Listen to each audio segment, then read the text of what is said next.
We're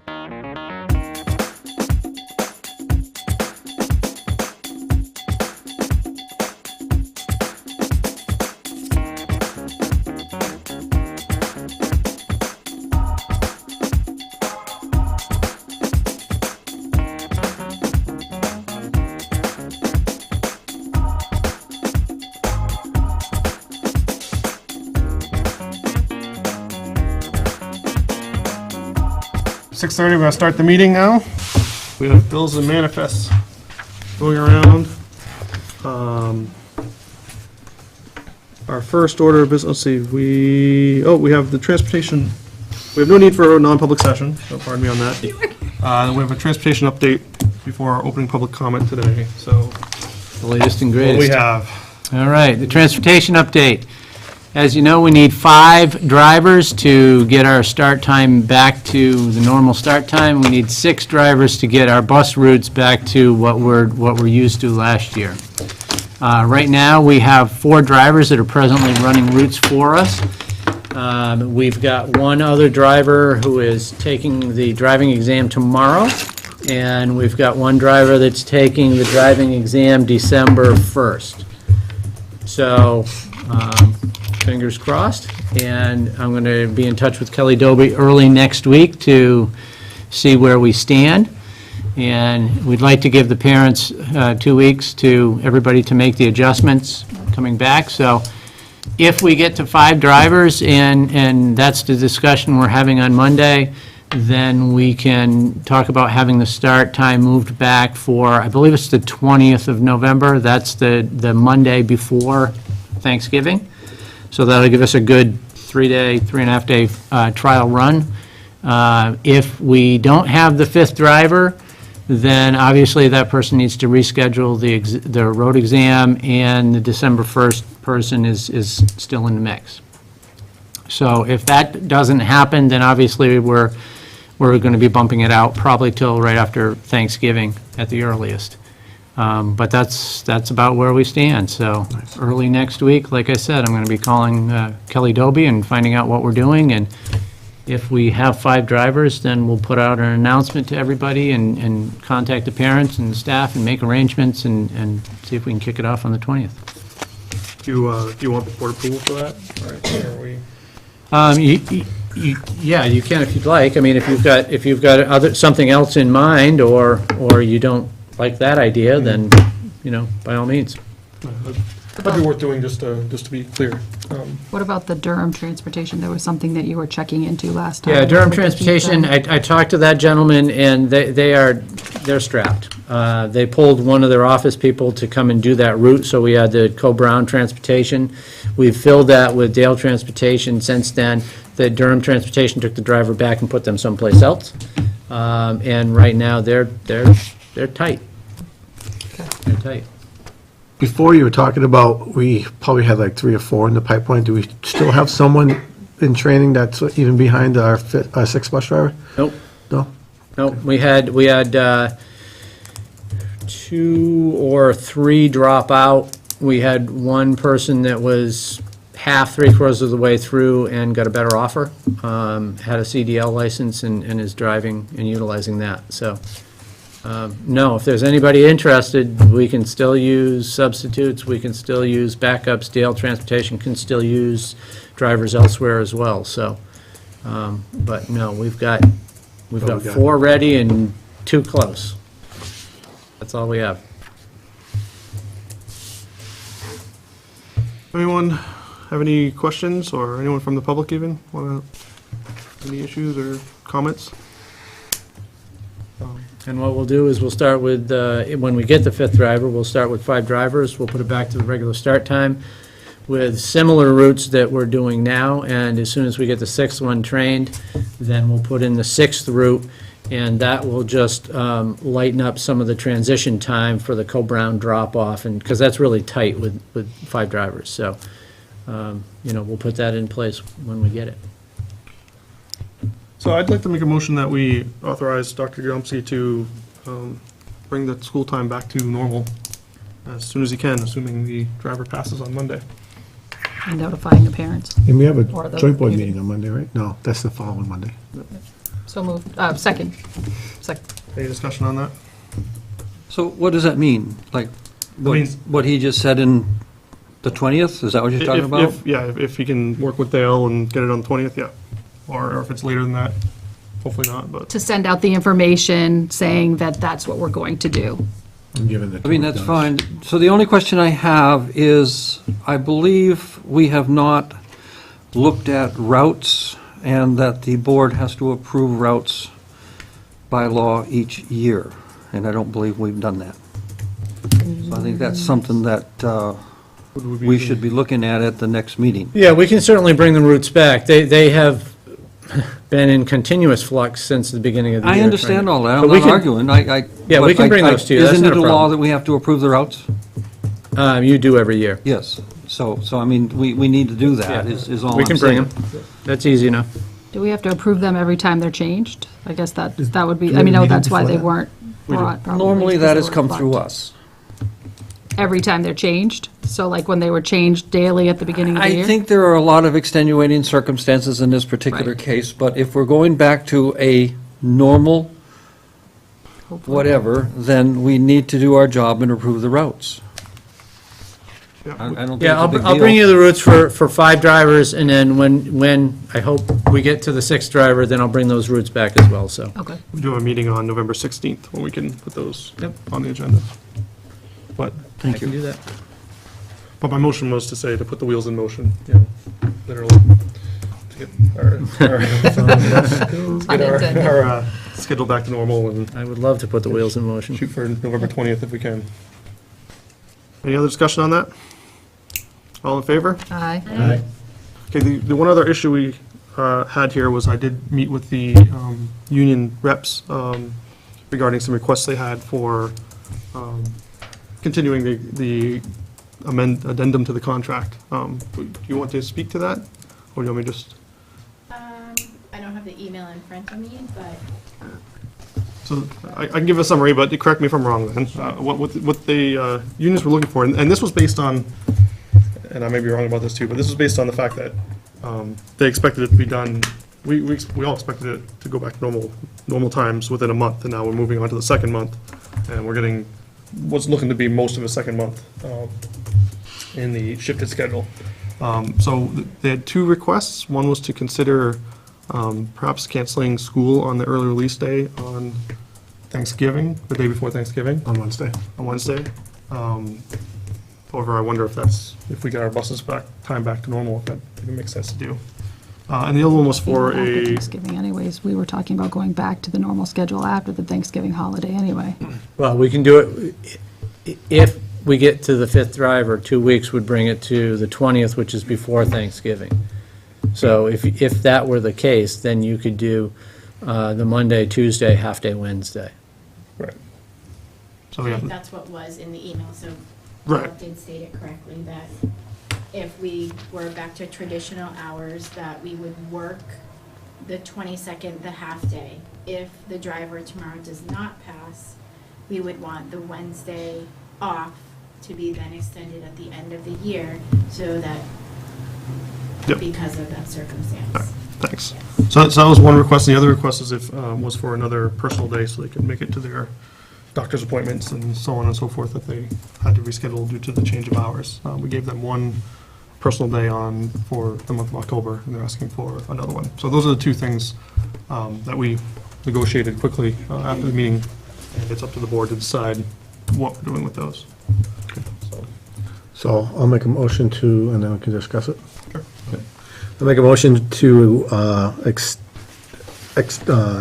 cancel the half a day on Wednesday before Thanksgiving if we don't meet our deadline by the 20th, and to add a personal day. To addend the Addend. CBA to state that we would do this.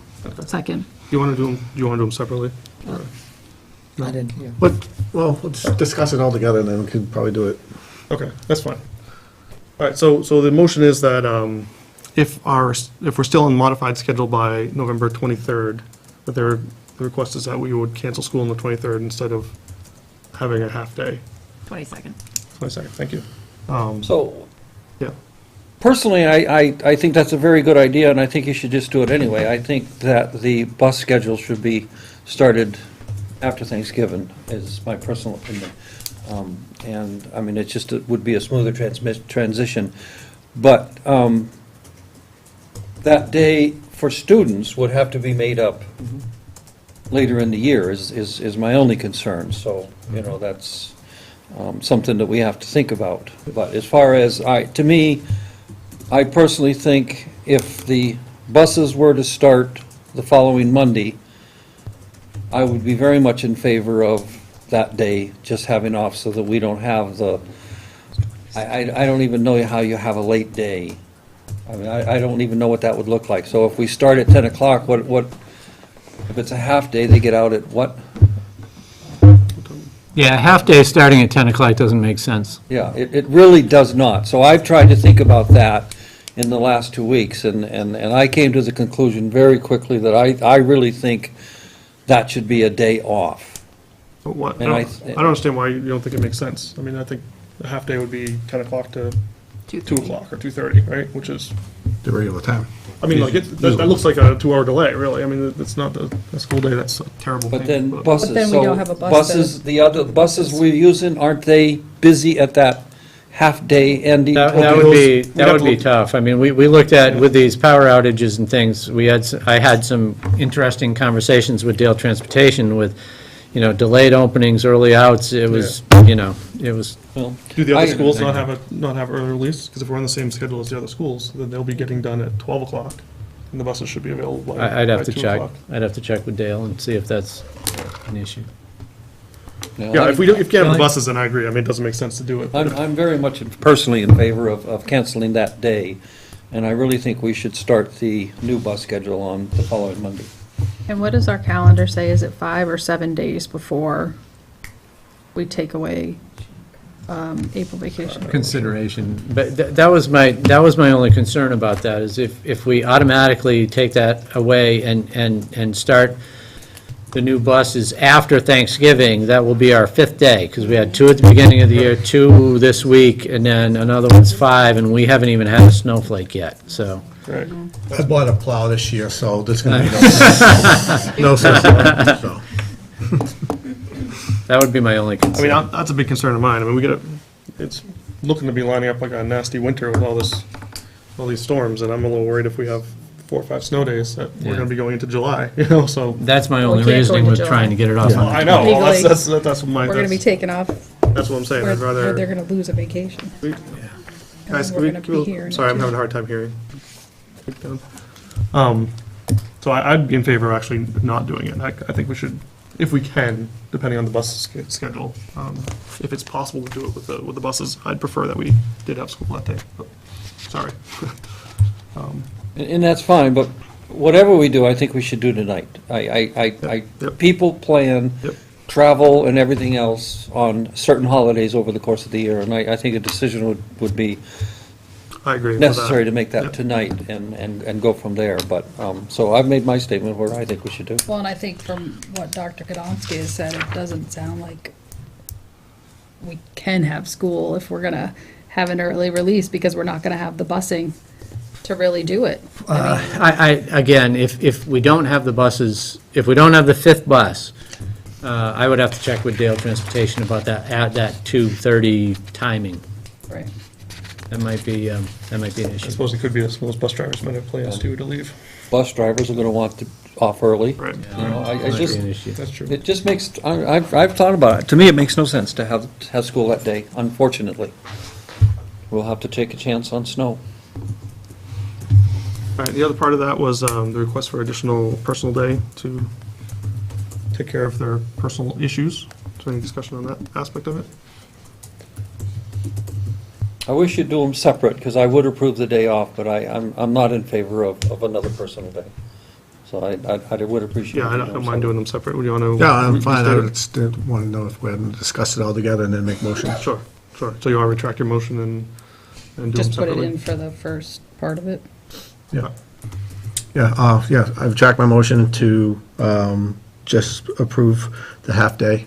Cancel the half-day on Wednesday. So I think if we're still on modified schedule, on November 22nd, then we will cancel school that day instead of just having an early release, right? That's your Well, I guess motion, the right? other thing Take that is do correctly. we need to make the decision, are we going to I ask think we should Dr. cancel that Godomsky day. to Period. do just the 2 weeks and start that Monday, or do the 27th? Are we gonna ask him to say, if this person passes tomorrow, are we saying 2 weeks is the 20th?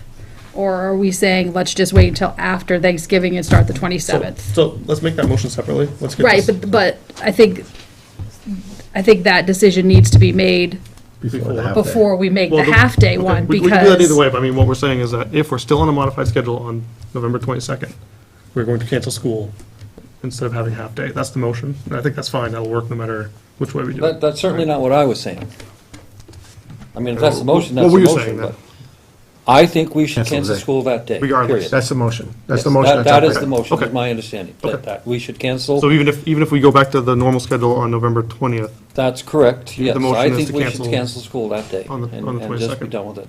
okay. So that's the motion you want to make? Yeah, that's, All right. Yep. Is there a second? Second. Get that? I know we've changed it 3 times, I'm sorry. Any further discussion on that? yeah, I think if we do that, I mean, I'm not really in favor of adding a personal day. And I think that would be like a compromise, no matter what.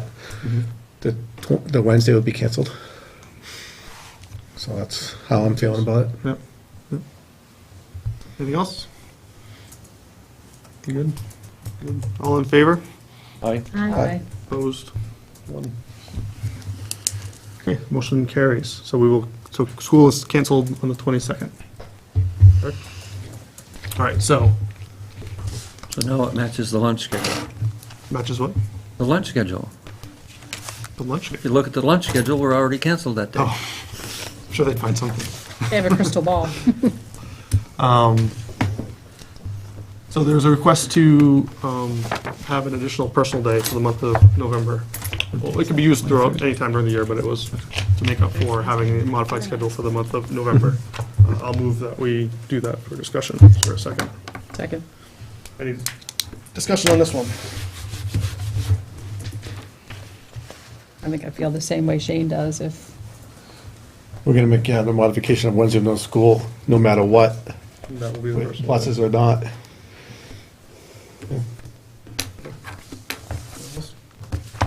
So all in favor of approving the additional personal day? All opposed? aye. Aye. Aye. This is opposed unanimously. All opposed.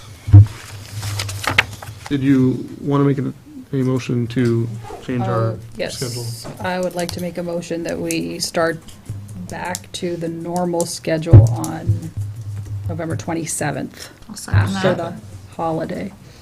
If we have a driver. Sorry, we yes, have a if we have a driver. Yes, clarify that. Only if we have a driver. Any discussion on this? I mean, I kind of like the idea of doing it the week before because it gives us 2 days to practice on a short week. So if things mess up, it's not going to mess up the week that bad because I don't think much is going to get done that week anyway, as things go in school. So I don't see why delaying it, what it accomplishes, I guess. I see your point, but I also see that, parents can start planning, because they have 4 days, well, actually now 3 days, Wednesday, Thursday, Friday. Well, hopefully by what, Monday, which is what, 3-4 days from now, we'll be able to get the message out, right? So that there'll be plenty of time for planning, I would think. I don't think that extra 4 days is going to make much of a difference. So, I mean, if we find out, let me look at my calendar. We'll make an announcement either way by the end of the day on Monday. Right. So if we find out on Monday, which is the 6th, then that's exactly 2 weeks to the 20th. So you have 2 weeks to plan. So yeah, it gives you an extra week, parents an extra week to make arrangements. I guess it's only 2 days. 13th. It's a short week, so it's only 2 days difference. I guess it's not that big of a deal to me. The extra days might be worth it. I'd like to ask the administration, Ms. Young, do you have a preference? With the change that they had Which- this year, yeah. As I do said, you what think would be the those 2 easiest on the days- staff and the administration as far as, is there a difference? I don't think there would be a difference in terms of easiness. I think it would be nice for staff to be able to get home Earlier. earlier in the day, right before a holiday. Do you think the That's a good transition point. for the kids would be easier with those 2 days and then come back for the 5 days? Because once you said that, Keith, I was like, ah. You know, now that you bring it up for our middle schoolers who are not looking forward to having to get up early, it might ease the blow a little bit. Because I know that there was a lot of, issues with the time change and the buses and everything when we first started. So, I mean, keep in mind, what's always in the back of my mind is that, we've got 6-year-olds that get dropped off at 7:30 in the morning that are here until 4:30 every day, probably. I mean, Might be a it's, time change Better coming. to actually do it sooner than That's- Yeah, it's thinking gonna that be you're dark getting rid this of that, weekend. Yeah, it's gonna be dark. yep, this yep. weekend, yeah. that time that they have to be supervised and all of Yep. that. It Yep. would be better for that to go away sooner rather Yep. than later. Yeah, I'm a big fan of as soon as possible, Yeah, mostly because of that. that's a good point. Yeah. So I'm glad we had the discussion. So let's vote, so we can make a new motion. Well, we already have the original motion, so. we Right, just- so that's why I said let's vote so we can make a new You motion. can modify your motion. Oh, that's true. I can modify it, right? Well, let's vote, let's just vote. Okay. So, it'll be easier. So all in favor of changing it to the 27th if we have a driver by then? All opposed? So 4-1. Now I'll make a new motion to direct Dr. Godomsky to change the, Well, I you think- got this, Bob? I got it. I think we already To have the that. 20th? We already have that motion. Yeah, that motion is That- already in You place. did that before. We did that, that was the first thing we did. Yep. Oh, So that we're was good. the original motion was for the 20th? Yep. So you're going on. So we don't even need to do that? Nope. Okay. Any other, too much coffee. Any other discussion on transportation in general from anyone? Can I get some clarification? I'm confused. So are we going back to the original if it's, yes, I see Gary staring at me. Lauren Dow. I just want clarification. If we're going back to the 20th, are we still getting that Wednesday off, or? Yes. The day is off no matter Day is what. off no matter what, No matter what. regardless of Okay. what There's no schedule we school- No have. school on the 22nd. No school in 22nd period. So if we have to Okay. go to the December 1st or the 20th, you're gonna have. So that's no matter what. Yes. So that is not what we propose, so therefore do we, as the membership of the unions, have to go back to then negotiate and have this discussion to then, that's my question, because that was the process that happened the first time, so. Because what you proposed was that we would have that day off if we were still on modified Correct. schedule at the time. Yeah. So that is our proposal, and so now we would then have to go back to our membership to talk about it, to then give you an answer. That's just the process, what we did last time, so I think it's only fair that we did it this time, but that was our proposal, because we would love to work that Wednesday, if we're gonna start the 20th, we would love to work that Wednesday, so we don't make it up at the end of the school year, and that wouldn't, so I don't know how that would work, but then, so yes. So My it'd be half a day original, on Wednesday, getting all that. correct. It only makes sense if we're working that week to then work the Wednesday, but if not, and the driver doesn't pass, then we will not work that because of, yes. Gotcha. Got me? Yeah, I got you. Great. So I'm just looking now for clarification. Thank you. Clarify We what- thought we made it simpler, but we didn't. Yeah, we did. It is simple. Day Yeah, off and go to start the new bus route So what, on Monday. to clarify, what we've decided as of right now is that Wednesday will be off regardless. so will I now have to go back to my membership to then? That's what it's I'm a not sure counter about. proposal. Yeah, it's a counter proposal, I guess, in a way, right? But I don't know that we have time to negotiate it. That is, right? I mean, We will have to because now it's affecting our work day per the CBA. That's why. So the original would make it very simple, which is what they were talking about. the original what? Go back to give them the half day off and change the buses on Monday. The Oh, I'm 20th. sorry, to go back to the That is what we 27th. agreed to, so if Yes. we, The 27th will be the first. I would day agree back to that. They agreed to the bus change to the 27th? No, Oh, they agreed that 22nd should be off if we're still on the modified schedule at that time. All right. right? So one way we can fix this is by saying we will be on modified schedule that day. By delaying our time change back I to see. 27th Okay, I as you. didn't get that whole As thing. you Okay. proposed. What do you, Dr. Yomsey, what do you think our options are here? Well, you can have continued discussions with the teachers' union, you can set it tonight, and then they can have discussions, or you can agree on it tonight. I mean, those are your options. But if we said that we wanted to start on the 20th, the new schedule. I'm just trying to think through this so that I'm not confusing myself more too. They're saying that only if we're on the modified schedule, they want the day off on the 22nd. That's what they said. Right. And I agree with them. So if we're saying we want to start the new schedule on the 20th, then we keep that day. So. That was we the could- original recommendation. Okay, so why can't we just go back to that We could. original? We could, Okay, I think. I mean, that's what I want to do the whole time. So I have no problem going back to that, but redo the motion and make it so that we're not having to negotiate, and then we don't have to make up a fifth day of school right, at that time. right. And it'd be 2.5 days of the new bus route, and hopefully that half day doesn't mess up the kids. So moved. Can you clarify what that motion is then? The motion is like what was originally said. If we're on a modified schedule on The the 22nd? 22nd, the day will be off. If we're back to the regular schedule on the 20th, Yep, It'll be a half day. on the it will be a 22nd. half day. okay. I'll second that. Did I say that right? Yes. Okay. One way or another, we're letting the parents know Monday, this, Yeah, next Right. week. whatever the Right, so the last day is. decision hopefully will be made by Monday anyway, so. Okay. So the motion is that if we are on the modified schedule on November 22nd, then the day will be off. And if we are not on a modified schedule, if we're back to the original schedule, then we will have an early release day as planned. That's the motion. You've already approved the half-day off, Yeah, but this is revisiting that. so you need a motion to reconsider. Okay. Do you want to make a motion to reconsider that? Yes.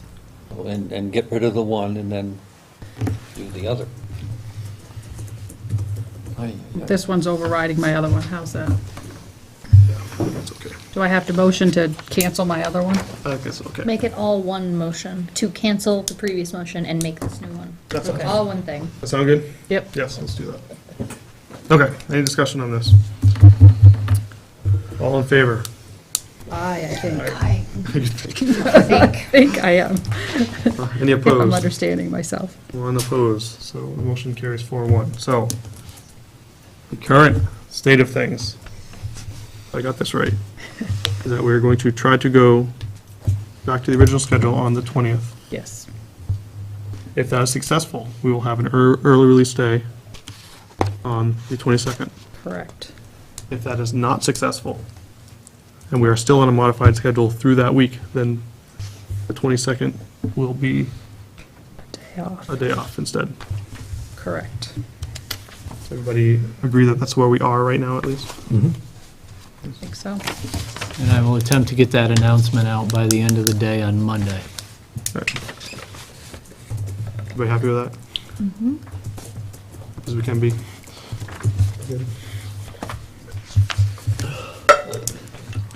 What's that? Second request. We did vote on their second request, and it was no. Unanimously. Okay, no, that's a good point.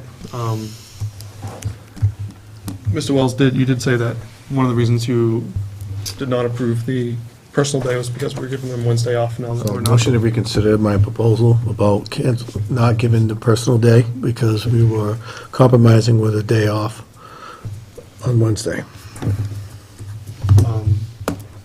I'll second that. So the new motion will be that we will give the staff one additional personal day to be used sometime during the year.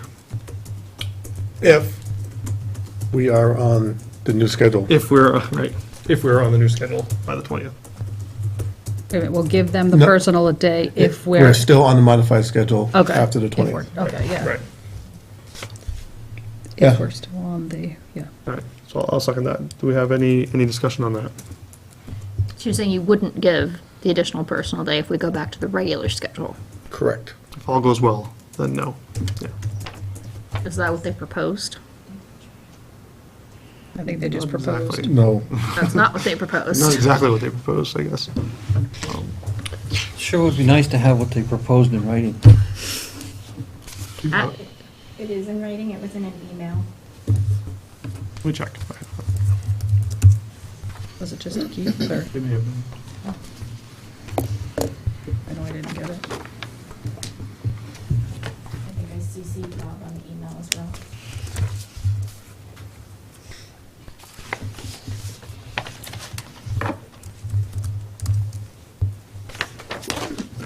Such a waste of paper. So we pay for all the trees that fell down. Right. I do not have it, Lauren, I'm sorry. I don't recall seeing it. Did you send it to me? You, and I CC'd Bob on it. Yeah, I don't have it with me.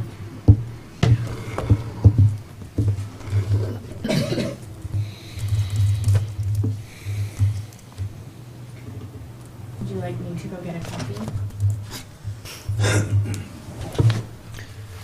A little bit more. If you can. That way we have it, if you don't mind, please. Then we I'm can sorry. stick it in the minutes too, please. Sure. Thank you. So can we table this until Lauren gets back and move on? Yep, I think that's fine. Be okay with tabling this for now? No, we We'll come changed back to that. this motion. Yep. No, no. First, I don't know why because they propose a. Are we done with transportation then? Tabling it, yes. Yes. For the moment. All right, Transportation, yeah. we'll move on to opening public comment. Anybody like to take this opportunity to comment? What's that? You didn't miss it. We have nothing to say. I'm just here to suspect it. All right, any members of the board like to take this opportunity to address the board? No? I'd like to have it read into the minutes. I'd just like to commend Beth Boudreau for the good job that she did at the Northwood Trunk or Treat. It was a town event, but I think it was a great example of the school working with the town, and I'd just like to say thank you. You did a great job. It was creepy. It was fun doing this. And the adults. That's Thanks. I'd just like to say one thing.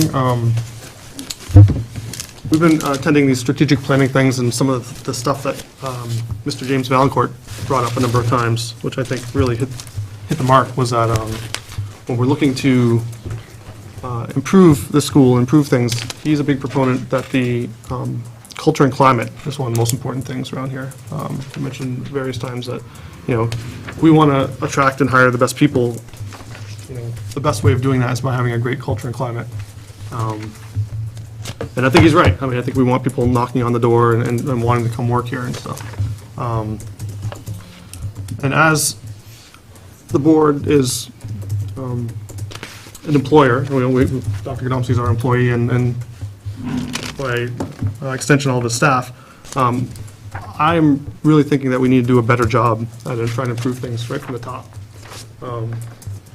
It's something that we will have opportunities, I think, to do now. It'll make its way through strategic planning. It'll probably come up. I'm sure it'll be something that comes out of our 5-year plan. But at the same time, I'd like to take whatever steps we can at this time to do things better, to really take care of our employees, to make them feel valued, to make them feel appreciated. And I know there's going to be a couple times tonight where I'm going to bring up stuff related to that, and that's my motivation behind that. So that's all I wanted to say there. All right, we're going to close the public comment session. Did you mention anything about doing a cultural and climate survey? That's going to be part of it, yeah. Okay. Yep. All right, in our packet, we have minutes for our last meeting, starting on page 4. I'll make a motion to approve the minutes of October 19th. Second. Any discussion on these? I have one thing.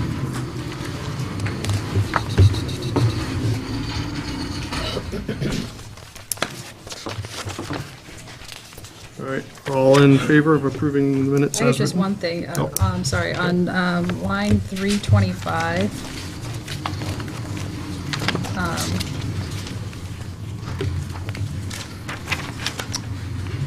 I guess I just didn't understand, and I don't remember what Bree said. She appreciated her bravery and stated that the town select board was interested in receiving letters from fourth graders similar to those sent to the school board members. I don't know, I know what brevity means, but I don't know what that's even in reference to. I did say that I thought that they should send letters from fourth graders. I remember saying that, I don't, I think she was commenting on the fact that the report was short, Oh, brief, like being brief. was Yeah. being brief, yeah, in Did I giving say the that? Yeah, report. the principal's report Did you take one? was. I don't remember saying that, but if you say I said it, I'm sure I believe you. I said it? Sounds like something I might She say. was quick and short. I said that, or Keith said it? You said that. I did? I thought Keith said it. I don't remember.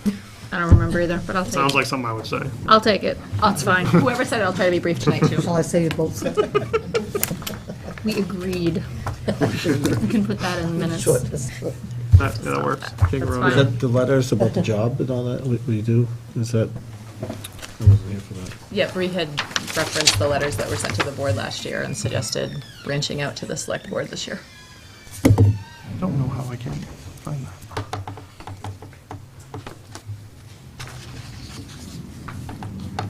All right, any other discussion on the minutes?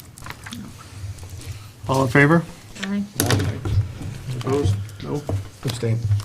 Abstention? Motion carries 4-0. I don't believe we have any non-public minutes to approve.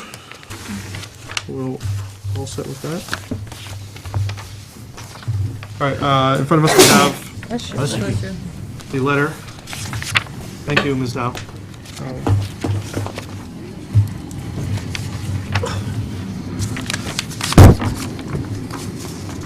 had put in the Laker, and it was from her, so that's why I did that one. All right, so I'm just going to read this out so that everybody knows what we're talking about. What we're asking about here is, from the unions, it said, "We would like to request one additional personal day to be used for the 2017-2018 school year. This is due to the many medical appointments the staff cannot attend, being able to drop off and pick up children at daycare on time, staff are unable to make their own children's after-school activities, etc. These are just a few examples of why we are requesting the additional day."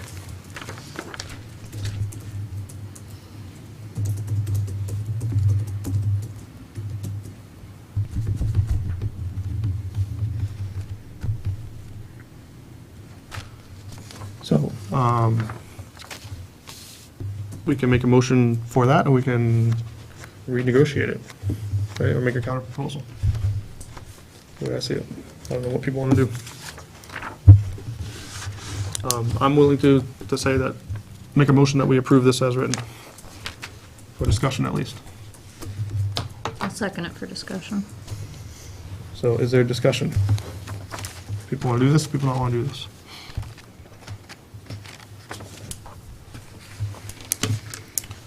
I personally don't think it's all that unreasonable. I think we've asked a lot of our staff. I think it's a measure of appreciation to show them that we do care about their livelihood and understand that they have personal lives too. You know, I think the onus is on us to take care of our employees as well. And part of that is having a good work-life balance. So I would actually be in favor of this. I understand what you're saying, and I get that, but I also think to myself, if my boss came to me and said, "We're changing the time," they're not going to offer me anything like this. I'm not going to be able to negotiate anything like this, so, you know, and then I understand what you're saying too. It happens every day, that's the thing too. We need a union for that. That's why. No, thank you. I'm all set. There's plenty of them I could join, but I'm all set. Anything else? What's the cost? Well- getting every person.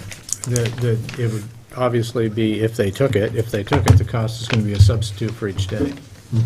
So $70 a day times the number of personal days that are taken. We have, what, 30? 37 teachers, 23 paraprofessionals. So if everybody takes all of them, there we go. 7 plus 23 times 50 times 70 is $3,500. Yeah. 4,200. So we got. Yeah, $4,200.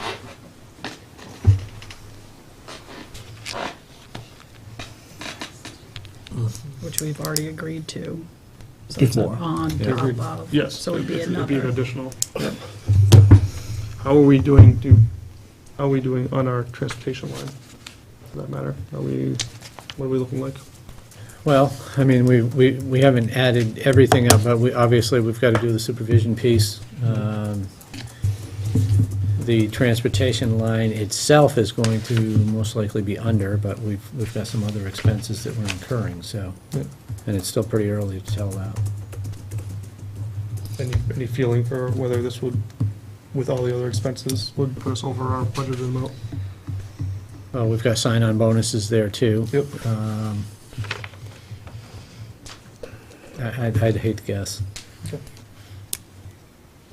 Did any of the drivers that quit get money? No.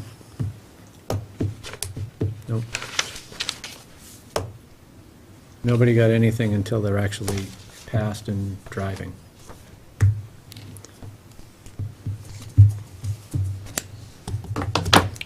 Any discussion? You just want to vote on this? All right, we will vote. All in favor? Opposed?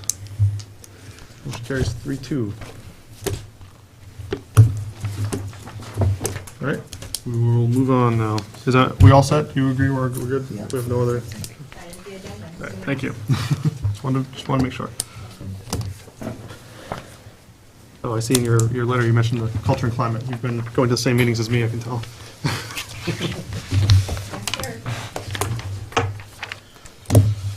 Okay. Moving on to the Assistant Superintendent's report, Mr. Runing. Report's on page 16. Updated your census. Changes are marked in parentheses. Largely, everything's remained the same from last month to this month. Mr. Byrne and I attended the New Hampshire Association of Special Ed Administrators monthly meeting, and we had a round table with DHHS and probation and parole and DCYF about foster care processes and about adjudication processes for delinquent youth. Of course, we've been running and doing purchase orders, and I've been analyzing, projecting expenses, and using that to develop your budget. The data for the October 1 child count has been prepared and submitted. Right now, the Bureau of Special Education's comparing that to your I4C, Nessus to I4C to verify your student count. I got an email and a spreadsheet about your Indicator 11 data, which has to do with initial evaluations for special education students, and those need to be done within 60 days.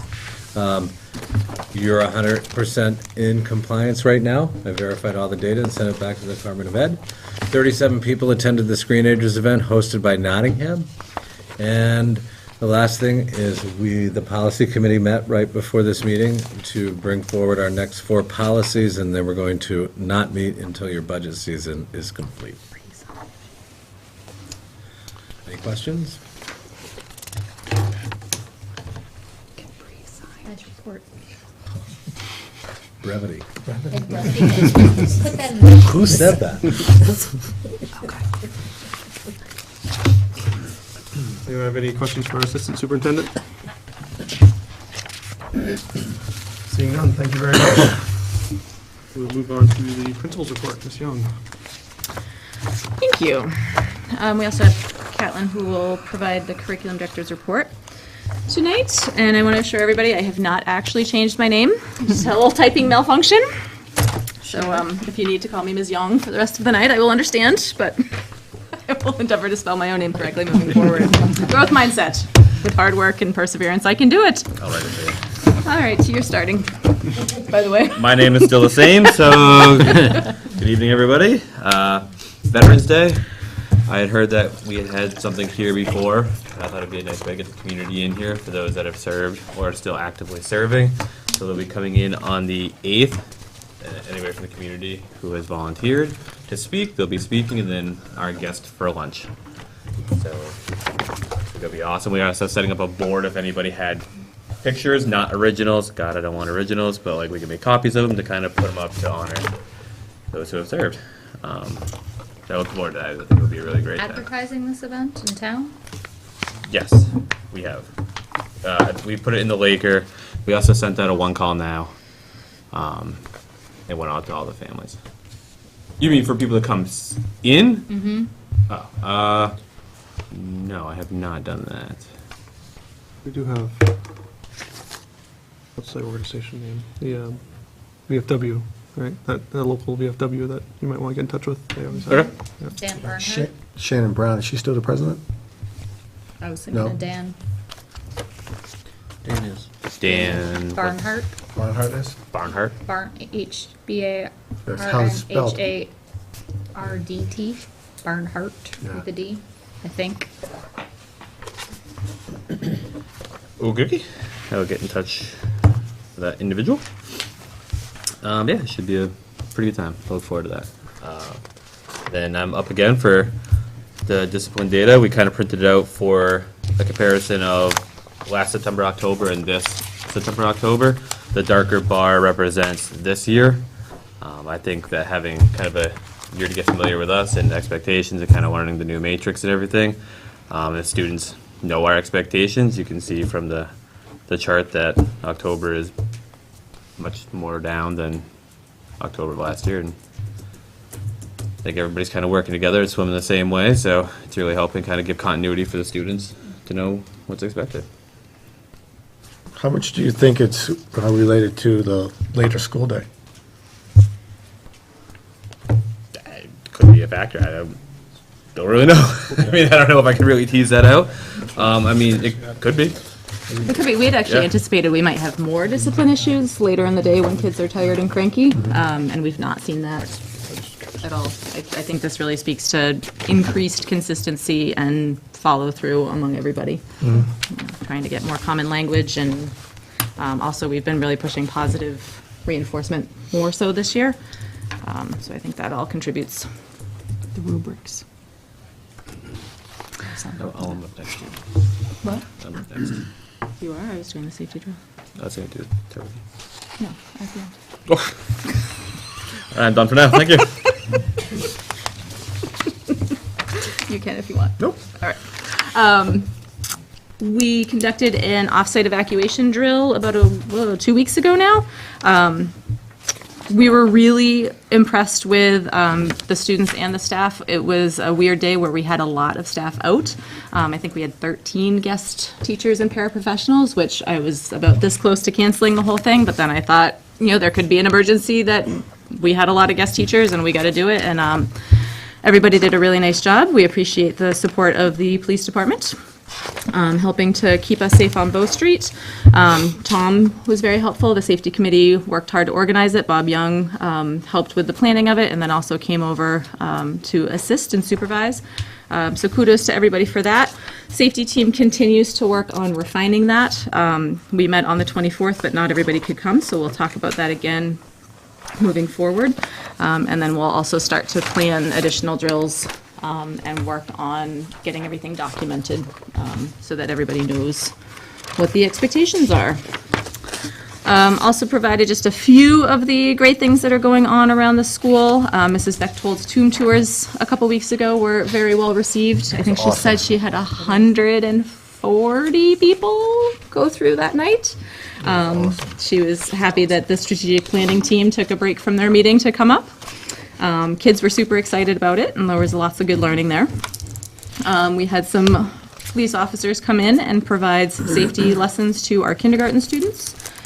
First grade was supposed to go on a walking field trip to bring some Halloween cheer to the folks at the Meadow, and that has been rescheduled since we weren't here on that day.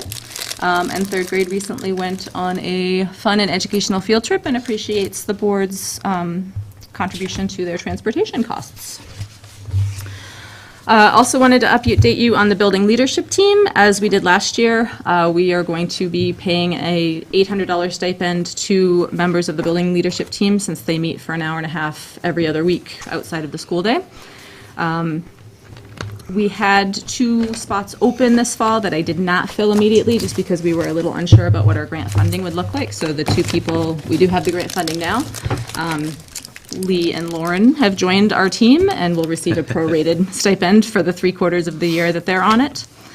And then we've invited a parent to join our team. Jessica Diffin is the parent of a kindergartner and a first grader, and does work with Liberty Mutual with organizational leadership and development, which I think will be a really good asset to our team. So she will be joining us starting at our next meeting next week. And then from Mr. Tom, facilities update, the new doors at the gym and the kindergarten have been primed and painted. As usual, when we don't have kids in the building, he and his crew went crazy with cleaning. The building looks great. Boilers are ready for winter, and some plumbing repairs have been done. And then, not in the report, but an extra, we have a grandparent who works for Walmart who nominated Northwood School to be the recipient of a safe driving incentive. So employees of Walmart drove 187,000 accident-free miles in the month of July and earned a cent for each of those miles. And yesterday they presented us with a check for $1,847. There will probably be a really terrible picture of that posted in the Laker. It involved me. So we would like the board's approval to use this money to supplement field trip transportation and sponsor any students from Mara Vista or the 8th grade class trip who cannot afford the full payment. So moved. Should we, on that, because it's so many, it varies for board approval on where it goes? Should we do that too, or just? Leave it up to her. Or leave it up to? Yeah, administration discretion. Okay. All in favor? Aye. Aye. Aye. And then Adrian has one other thing to tell you about. So I reached out to TurboCam. I don't know if everybody's familiar with TurboCam in Barrington, and actually went to high school with the owners of TurboCam, so Got it in? I do have it in. They're a very generous family, and they obviously are very involved in STEM-related issues and things, and so I asked if they'd be willing to donate for our after-school STEM program, and they agreed, and so they have offered $600. Very nice. So moved. That check should be coming soon. Do we have to wait till the check gets here to motion for it, or can we just? No, you can do it now. Okay, so moved. Second. Any discussion on that? All in favor? Aye. Aye. Thank you very much. Thank you very much for that, for looking into that. Hey, it wasn't me, it was me. It was the Nerona family, so. Thanks for asking. Any questions for us before Kat does her report? Okay, it's all yours. All right. So I've been pretty busy over the course of the past month. I distributed a survey to staff and got a fairly high return rate of about 91%. One of the things that it really indicated was that the staff are hungry for professional development, and they're really interested in getting little snapshots. I'd say about an hour of professional development in the afternoon, assuming that we're going back to the regular schedule. After that happens, we'll have the afternoons to do some professional development. The staff is especially interested in learning more about the standards for ELA and mathematics, so teaching reading, writing, and math. So I'm looking forward to having a chance to do that with the staff. I have already given some professional development in October. We did have a couple hours to discuss the depth of knowledge indicators and how we want students to think critically and how we want to increase the level of rigor across all the classrooms. And I am starting to see some impact of some of that work, which is great. Talk has also come up among several staff members. I've talked with Lauren, mentioned a book club, and I've had a few other discussions. Ellen Gibson also mentioned a book club. So the staff is interested in having opportunities to delve in together to learn more about a particular topic that's relevant to them.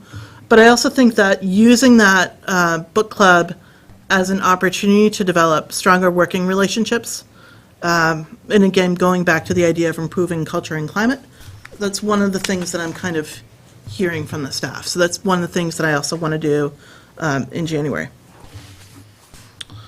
I'm also working to help the staff make adjustments in instruction. So we do have PLC meetings. I am participating in those.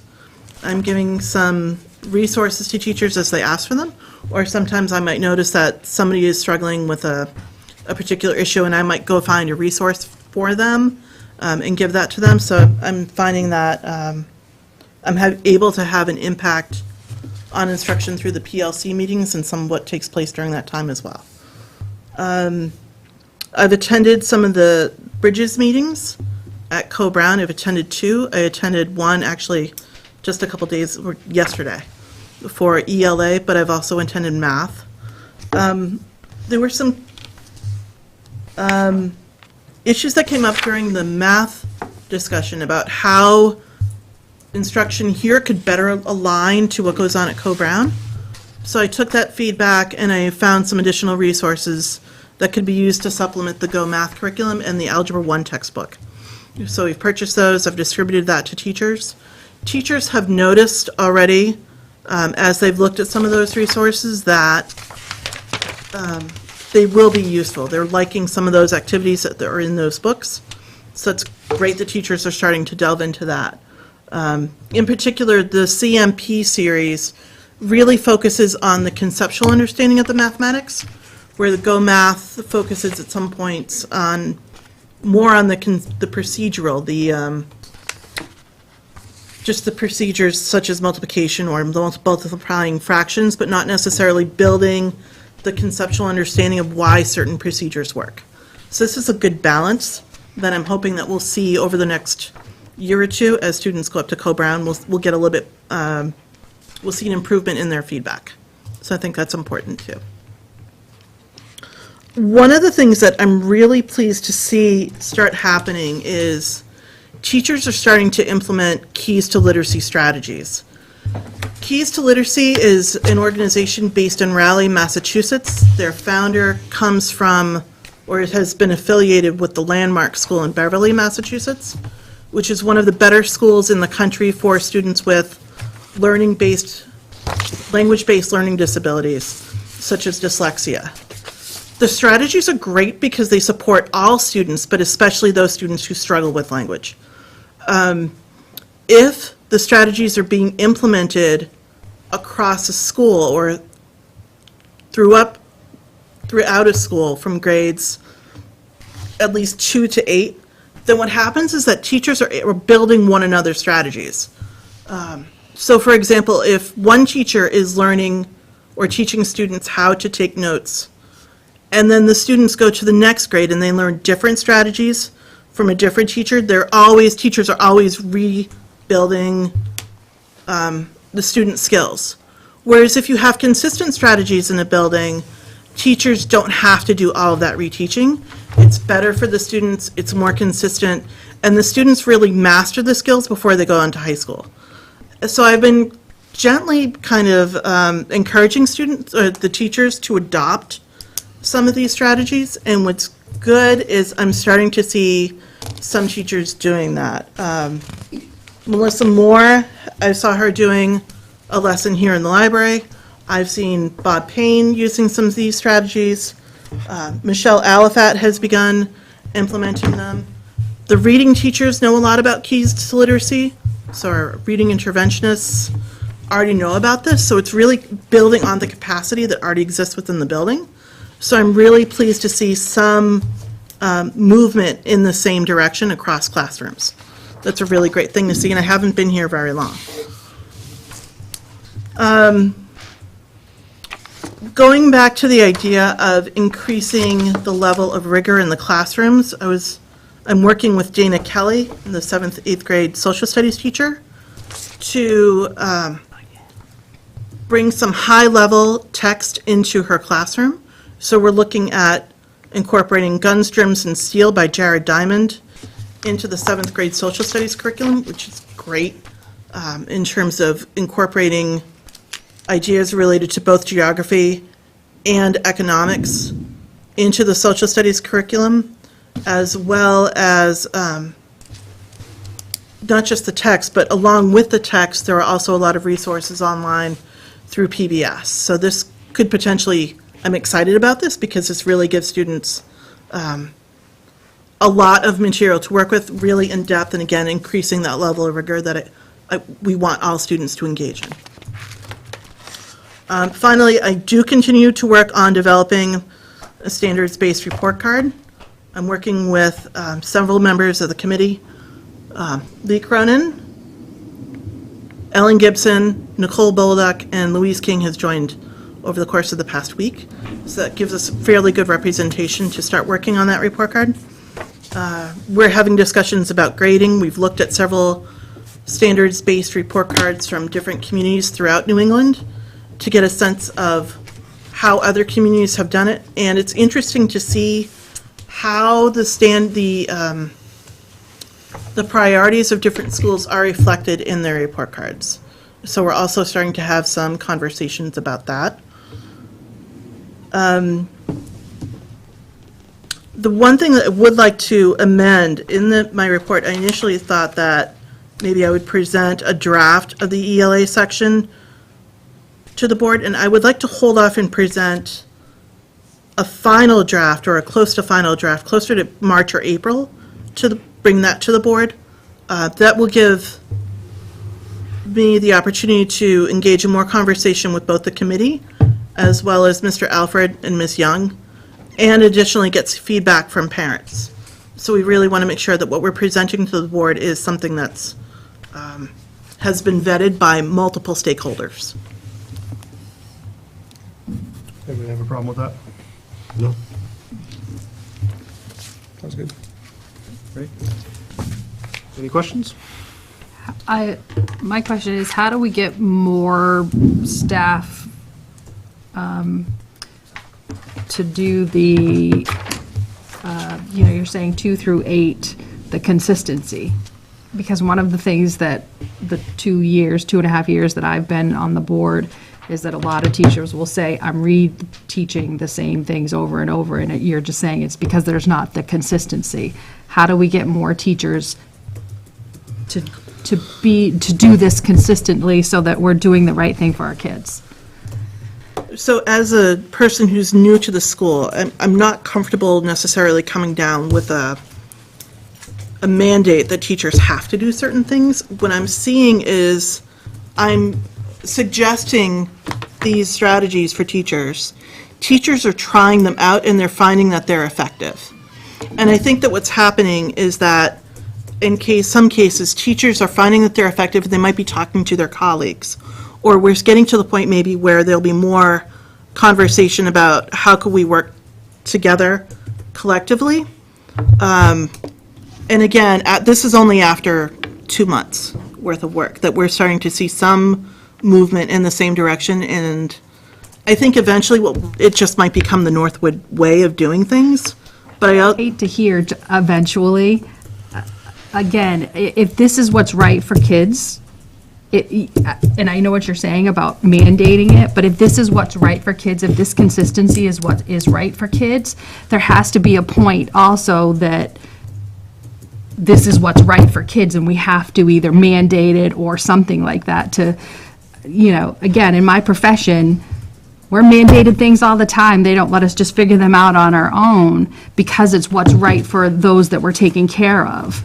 So if this is what's right for kids, and if it's not that one thing, consistency with any kid, it's proven, it's one of those things that's, At the same time, Barbie, when people come to the conclusions themselves, they end up believing it much stronger than they're but it told can to do take things them a 2 certain way. years versus if you put it into process.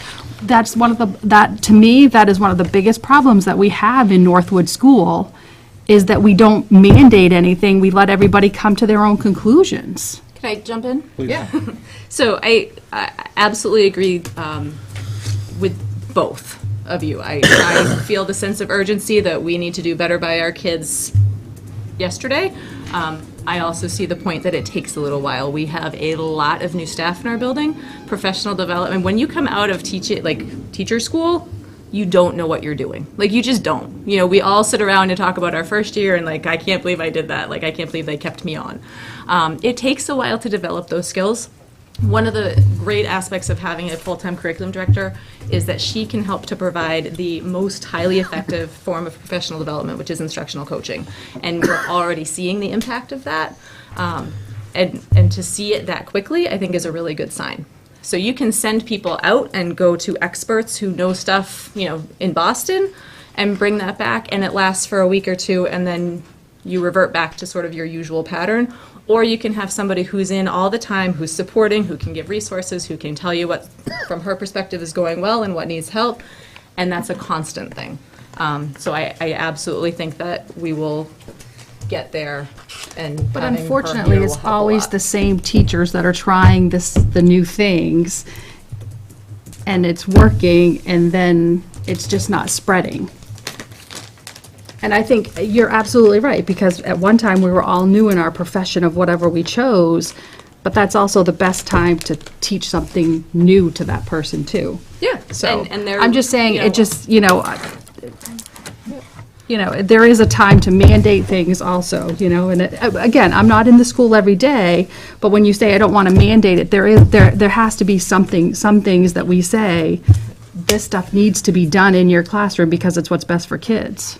Well, and to counter that, what I often say to staff is there are a lot of ways to do things right. And one of our jobs is to be responsive to the kids, to the needs of the kids that are in front of us.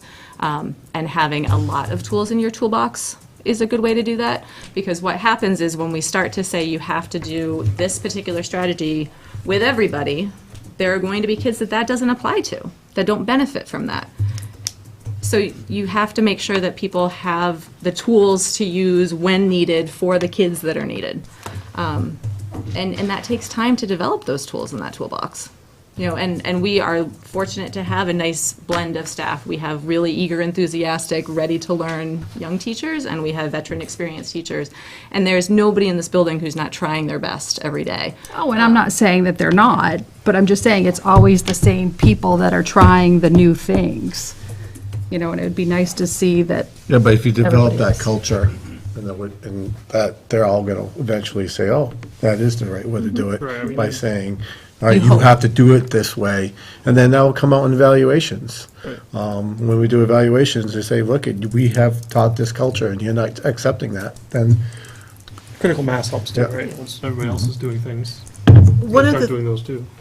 if I may, one of the other concerns that I have, though, in this building is, as an experienced instructional coach, I've noticed that there are different teachers in different places.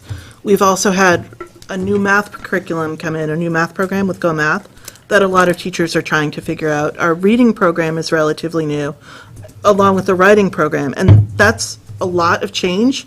Plus, we have additional changes coming out in science that teachers are working on. So it's important to take into consideration, yes, I do want the instructional improvements, and that's really important to me, and I do want all its students to reach their academic potential. But as an instructional coach, I also have to take into consideration each teacher's capacity to handle this much change, if that makes any sense. Like, in any profession, you can't simply change everything. There are certain things that have to be strategic. But I am pleased with the level of change that I'm seeing and the way that people are adopting some of these strategies, as they are also trying to figure out the changes with the math and increasing the amount of writing that they're working on. And we know that science is coming out. So there is a lot of change going on simultaneously. So I think that taking this one piece and putting it in that context is also something that I would like the board to consider.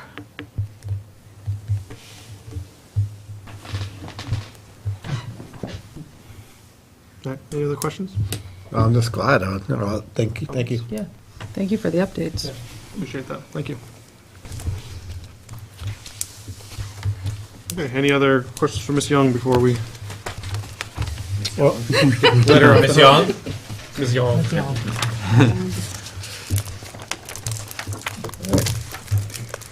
very much. Next up, we have 3 policies for second reading, and all 3 to be adopted, right? Yeah. I'll make a motion that we move to adopt these policies. They are here for second reading. They are G, B, C, D, I, J, O, C, and J, L, C, K. Second. Discussion, any changes from last time we saw them? I don't think so, right? They're the same as they were last time they were here. Yep, that's what I thought. I will add that GPCD and IJOC seem to be in flux at the legislative and administrative level at the state, so they may come back to you. It doesn't mean there's anything wrong with them right now. There's just a lot of moving parts going on at the department and possibly the legislature. Any discussion on these? All in favor of adopting these policies? Aye. Aye. Any opposed? Any abstaining? 4 with 1 abstention. All right, thank you to the policy committee for your work this year. We'll get back to it, what, March? We will have one more set of policies coming to us at the next board meeting, and then we'll be done, barring any legislative Emergencies. changes. But we'll be done through budget season Yep. after one more set. Unless something's, you know, how that goes. All right. The best we can. Thank you. Okay, we're gonna move on to the superintendent's report.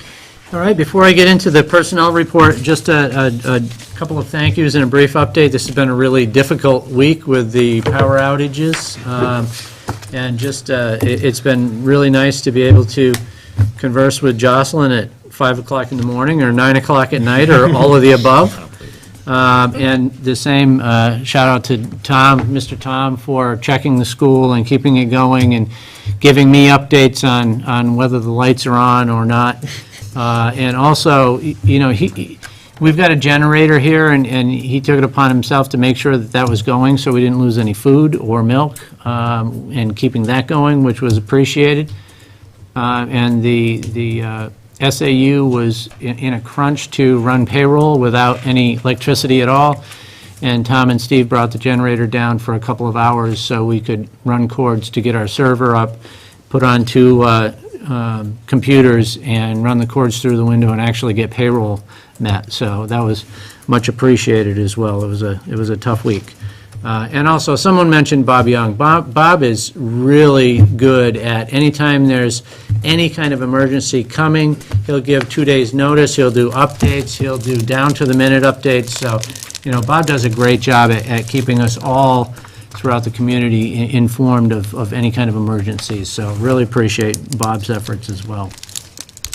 Personnel report on page 31. The first piece is informational stipends. We've got Janaea Paradise as co-facilitator for the Homework Club, Deb Clark, facilitator, Art Explorations Club, and Sue Hermano, Drama Club assistant. Thank you. In addition to that, you've got a personnel report that I handed out under separate cover. We have a long-term sub situation, and you'll see all of the attached materials, resume. Very fortunate to get somebody so qualified coming in, and that is Janet Nicholas, and you'll see the corresponding pay as the long-term sub. Again, a substitute comes into the building and pretty much comes into lesson plans and everything, and as a long-term sub stays, the longer they're with us, the more responsibilities of the classroom that they have. So obviously, we adjust the pay. The longer they're here, the more responsibilities as teaching responsibilities they take on. So nomination of Janet Nicholas for long-term sub. So moved. Second. Any questions, discussion? What classroom? The grade, yeah. That's special education, right? Yeah, just as special education. Okay. All in favor? Aye. Any opposed? Any abstaining? That was unanimous. Someone tells me different. The other thing I have is just a brief update. I don't like the practice of rating schools, but I know every year people bring up School Digger. The results came out this year for School Digger, and Northwood is, as we saw some improvement with our standardized test scores, as we've seen some of the improvement with other formal and informal assessments, School Digger is representing the same. So they break it down into 3 different areas: elementary, middle school, and the entire district, K-8. On the elementary, we went up 67 spots, 93 out of 229 that were reported. In the middle school, 59 out of 124, that's up 33 spots. And in the district as a whole, 69 out of 153, up 50 spots. So, there's some substantial improvements, and quite frankly, I don't find that surprising because we're seeing the results in the formal and informal assessments and also in the standardized testing. So just kudos to the staff for all of the efforts, and certainly administration for all of the efforts and heading it in the right direction. We've got a lot of work to do, but certainly some nice strides. If I could interrupt you for 1 second, this is one of those things where I got to see these a little bit earlier. I was looking at them earlier this week, and I was kind of impressed that we made so much strides in a year. And thinking again about some of the stuff we talked about in our strategic planning meetings, we were talking to one of the teachers from Co-Brown, who says that one of the things that she likes about there is that the board will send them letters every once in a while. Just keeping, again, with the culture and climate, the board communicating with the teachers. So when I saw these, it prompted me to write a letter, so I'd like to ask permission from the board to send this on behalf of the board. I've got copies for you, if you want to read them. I didn't print out enough copies, so we'll have to share.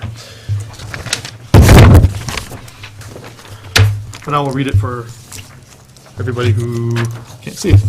So it says, Dear teachers and staff of Northwood School, on behalf of the Northwood School Board, I'd like to take this opportunity to say thank you. We and the board appreciate the excellent job you are doing this school year and past years, and want to thank you for your continued efforts at educating our youths and making our school something to be proud of. We know that the sudden transition to a drastic new schedule has not been easy, and we're very thankful you've been able to work with us and with the new scheduled school times. Hopefully we'll be back to normal soon. I'd like to point out that we're seeing our standardized test scores from last year have shown some great improvement, with most grades showing year-over-year gains in math, ELA, and science, and many grades scores exceeding New Hampshire state averages.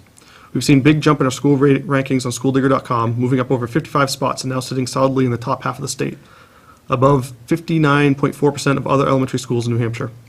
We understand that standardized test scores are only one aspect of a good education, but that is something to be proud of nonetheless.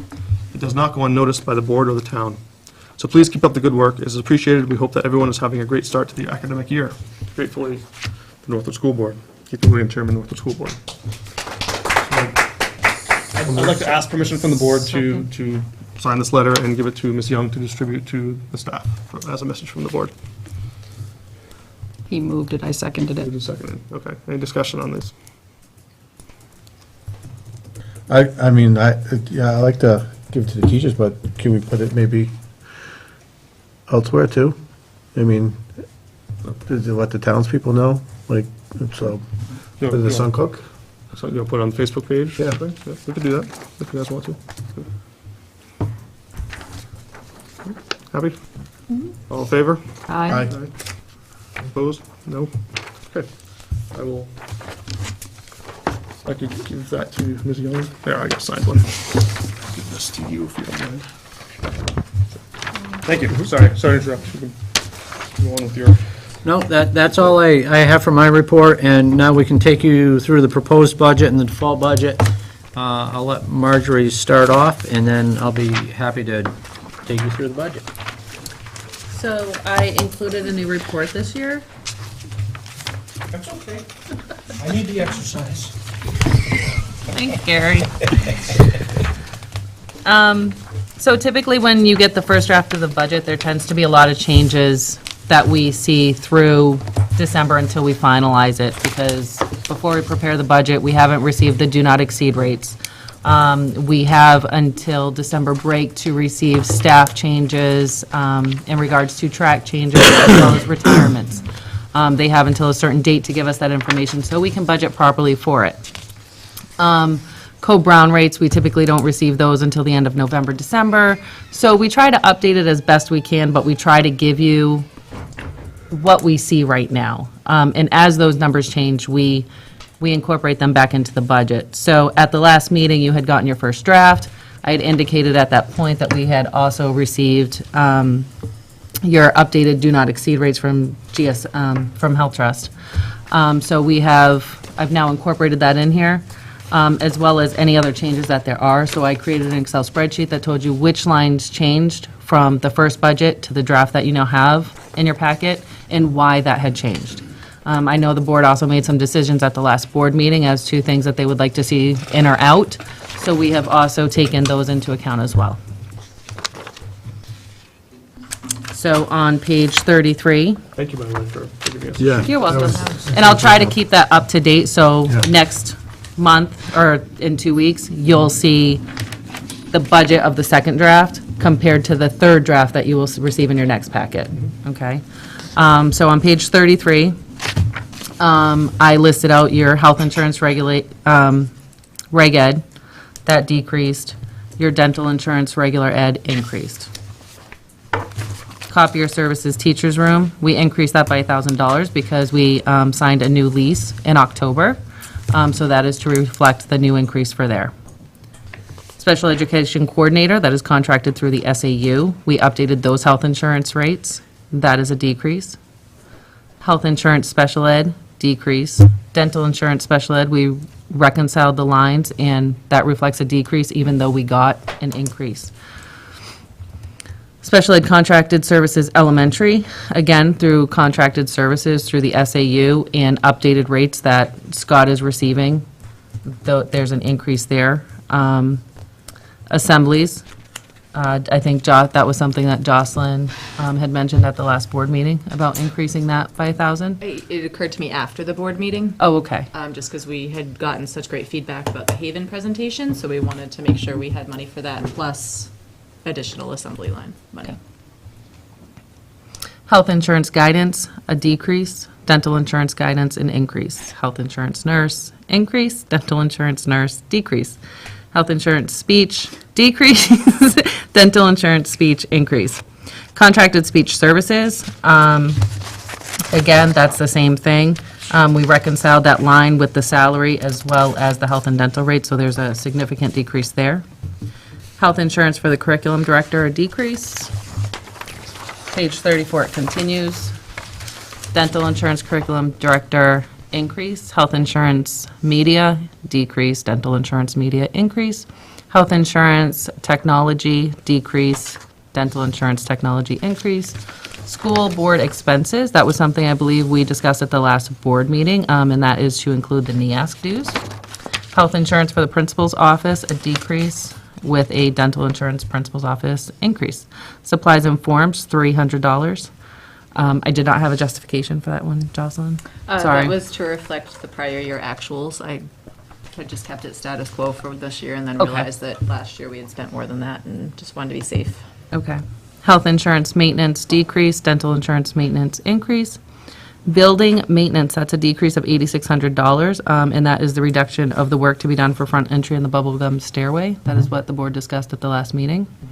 $26,000 for the reduction of locker replacement and replacement of equipment for $26,000, again, from the previous board meeting. I spoke with Bob at the office about the elementary transportation, about how we wanted to budget for buses moving forward. So originally we had budgeted for 8, and I had increased that by an estimated 3 or 5%. It's in the budget notes, but we did eliminate 2 buses for that for a decrease of $45,000. And we had I just noticed a spelling error under special education. Homeless transportation, we had discussed at the previous board meeting, so that's an increase. And class trip transportation that the board approved for an increase. So an overall decrease of $104,000 from what was originally presented to you. Okay, so you're now down, your budget is down from your current budget about $40,000. So with that, I'll take you through the budget page by page, and if you have anything to add, please jump in. If you have any questions, anything you want taken out, or anything you want put in, please jump in and let us know so we can tighten up the number each time we go through it. So page 1, you'll see our teacher salaries at the top, teacher aide wages, substitute wages, and corresponding benefits. Any questions on the first page or any comments? And please, Scott, Marjorie, Jocelyn, if you've got anything to point out, just jump in. Anything on first page?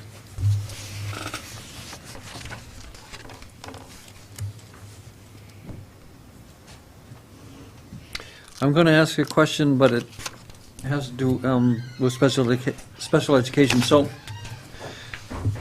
there was a reference to the retirement thing at our last discussion about the budget in special education, where there is 2, I think, in the first retirement thing we went through, incentive. So there were 2 less, Scott said, in the special education. But there were more than 2 teachers in that retirement. So is that also in the, there were how many? There were either 3 or 4 that first year. So if 2 are in special education, are the other 2 elsewhere in the budget? The reduction? Are we talking about are we talking about the first retirement plan or the second? I think last year, or the current year, was the last of the 5 years of the first. Of the first wave. Correct. Of the first wave. Yes. Mr. Runing, in his discussion of his budget 2 weeks ago, brought up the fact that the amount reflected 2 less of those. If it's so that's like 12 or 13,000 per teacher, $25,000 for 2. But I believe that there were 2 other teachers elsewhere.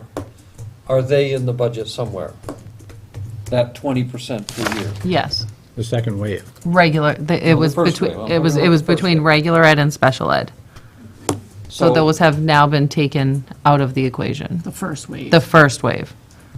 So that, I see where his are, I don't see where, in the regular education. You're not going to see it in the regular education, because in the regular education, you've got your collective bargaining agreement. You also have that second wave of teachers that is coming through. Well, yes, there's one more year. So after that's this. why, and if you look at the regular education teacher salaries, it's only gone up by $10,000. Okay. So you think it's reflected in that? Yeah, and if you think about the special education teaching lines, those teachers have been here for a number of years, so the attrition that happens with a greater number of regular ed teachers, like people move on or change positions or hire cheaper, you're not going to see that swing in your special education lines because those staff have been here. So you'll see the actual reduction. Do you know what I'm saying? I do. Yeah. I That's just all. wanted confirmation that those other 2 teachers are out of regular education, the retirement money, which is around $25,000. I think it was more than 2. It was like maybe 3 or 4. Well, it was 4, but 2 I see in special ed. I wondered where the other ones are. Just regular ed and special ed. Any other questions on page 1? Page 2, again, going down on employment compensation, workers' compensation, copier service, and then starting into your supplies, language arts, health, foreign language. I think if there's any substantial, I don't believe there is on that page. Anything on page 2?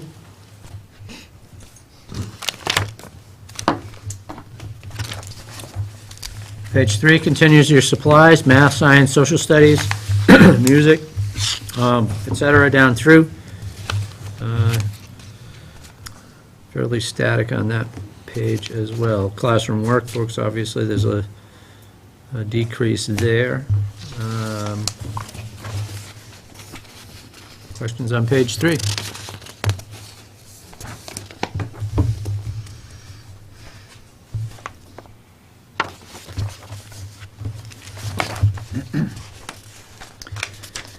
Page 4 starts with your textbooks and then new equipment.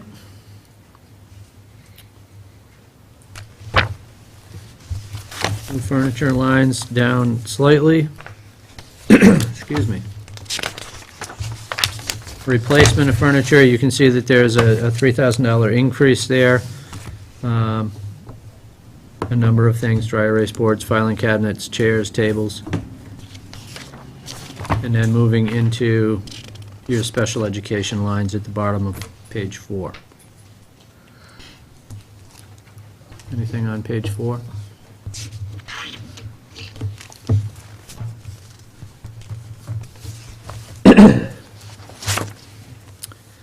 Page 5 continues your special education.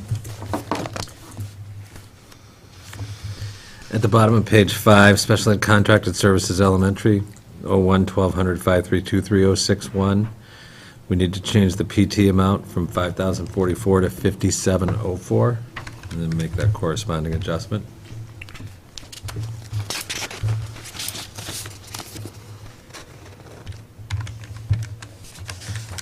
What line was that again? The second from the bottom. It's in the note. Yep. Other questions or comments on page 5? Page 6, continuing your special education.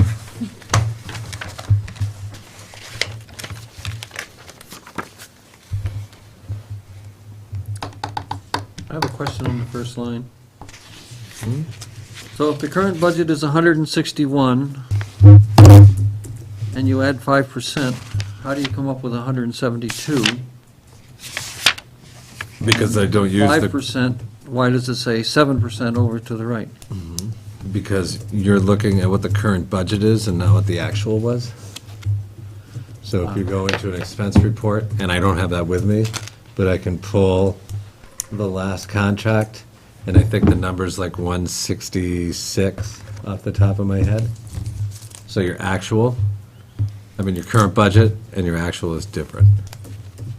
And that's primarily because the state approved a greater rate increase during rate setting. And we didn't know that when we calculated the previous year's budget.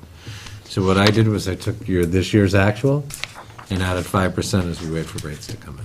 Can we put that note in for when it goes to the budget committee? Would that be okay, please? Yeah, we could put in this year's actual plus 5%. Yeah, we can do Yeah. that.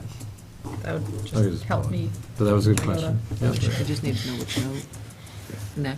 First one, next. 01-1200-556-9001. Actual plus 5%. Anything else on 6? So, well, I'm just not done with that one yet. Yep. So, if the increase is 11,000, 5% of the increase is 11,000, the number has to be a lot more than 161,000. Again, I don't have it in front of me. So it's got to be like We'll go- 200,000. Maybe. I have to go look at the contract. Okay.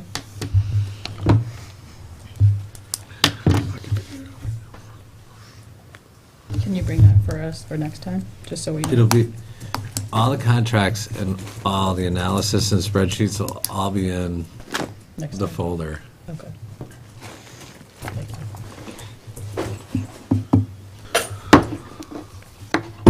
Anything else on 6?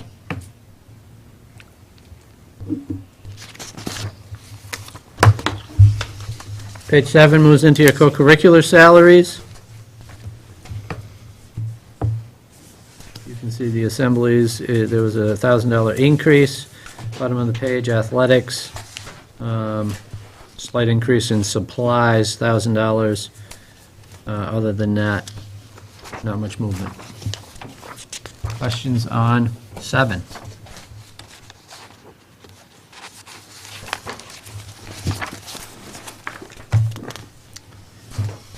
Page 8, you'll see at the top of the page, your total for athletics. And then we move down into summer school, the truant officer, and at the bottom of the page, starting with your guidance.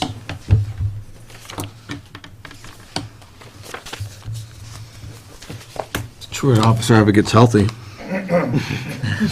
Stops hitting himself. Stop stealing his wife's pillow. He's having a rough month.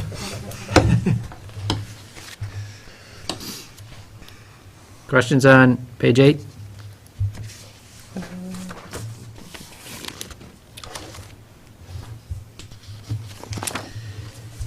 Page 9 continues your guidance. And again, throughout the budget, we have adjusted the insurance already to the not-to-exceed numbers.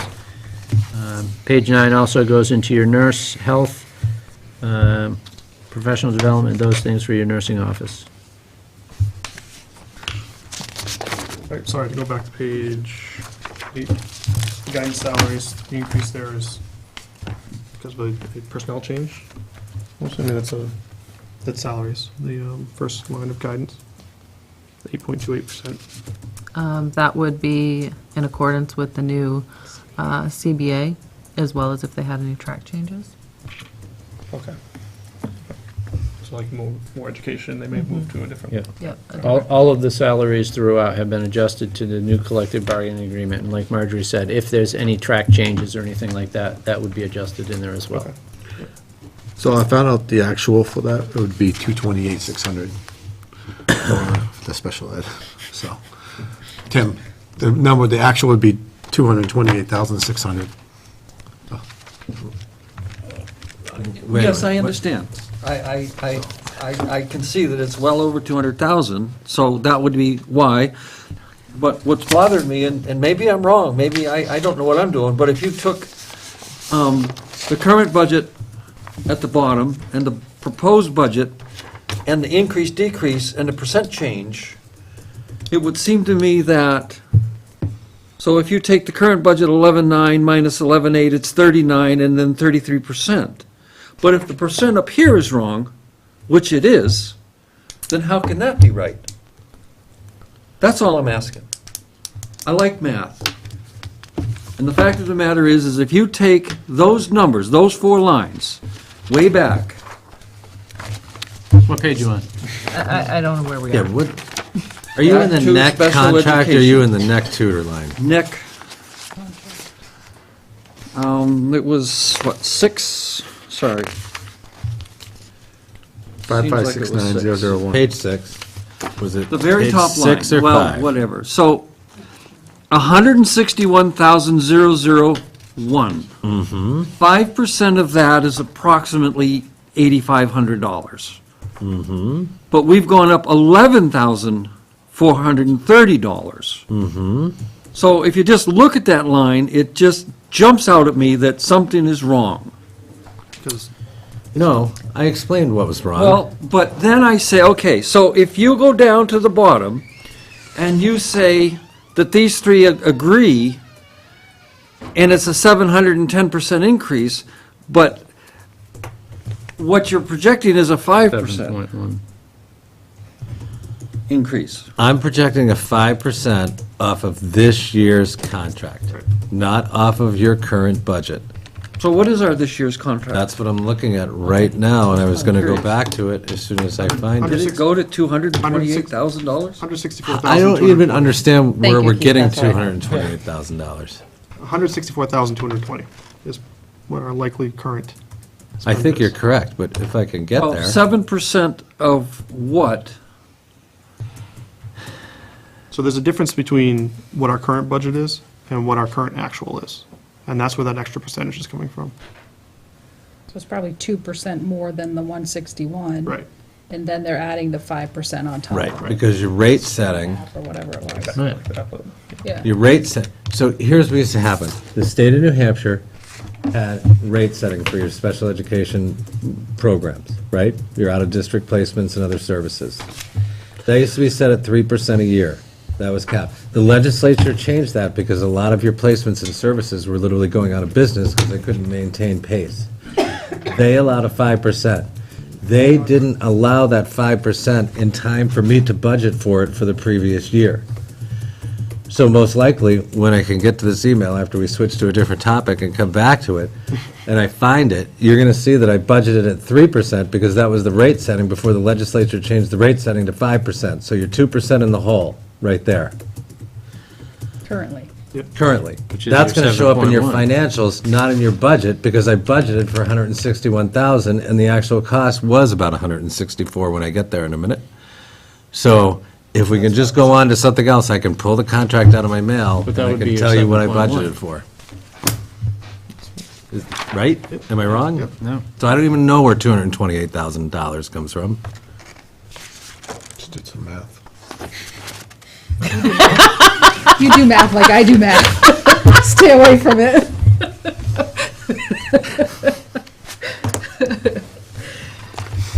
That's why I try not to. Are we ready for page 9? Yes. So when you get to, if I'm a little distracted and you get to tuition other public schools for the high school, can you just, somebody, Yeah, like, throw something It'll at be me? there a while. Thank you. For my laptop, right? Page 9, any questions?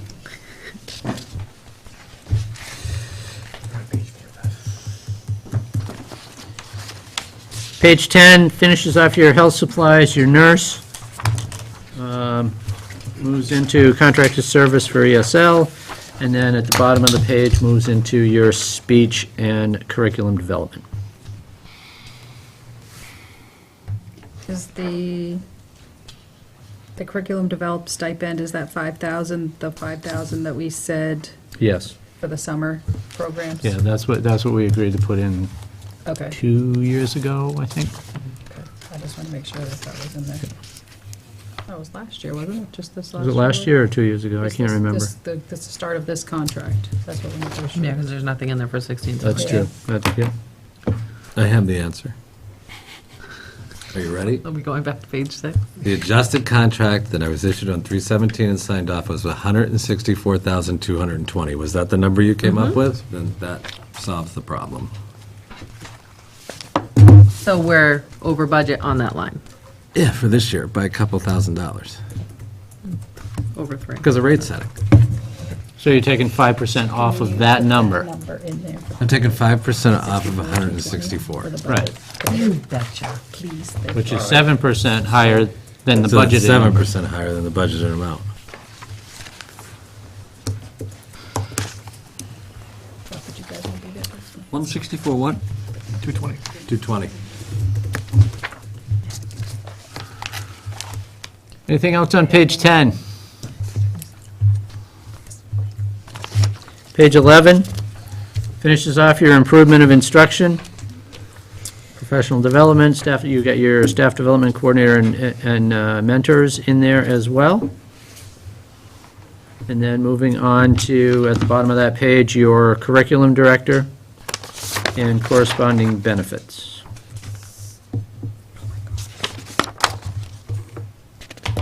Questions on 11?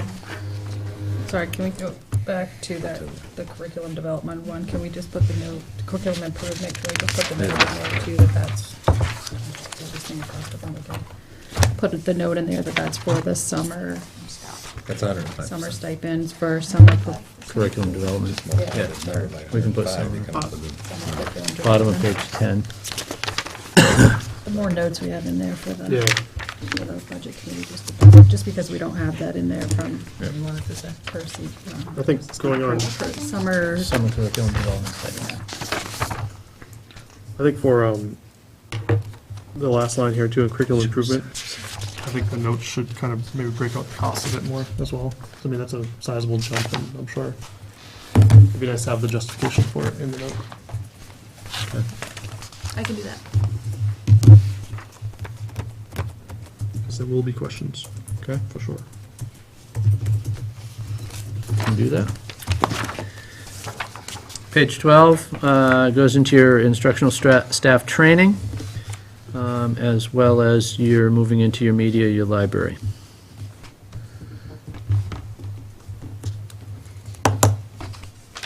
Questions on page 12?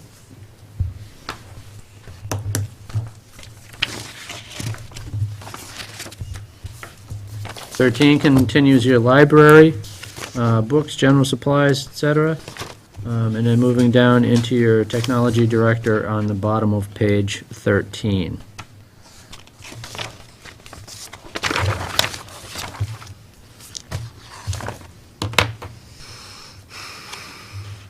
Questions on 13?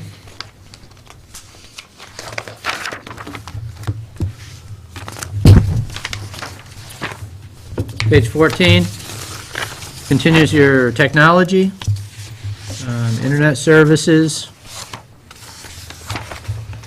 computer software, detailed out on page 14 and continues onto page 15. Questions on 14? Comments?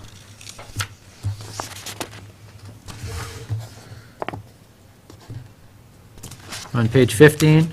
Sorry, I started to say, sorry, have we ever looked into anything else besides One Call Now?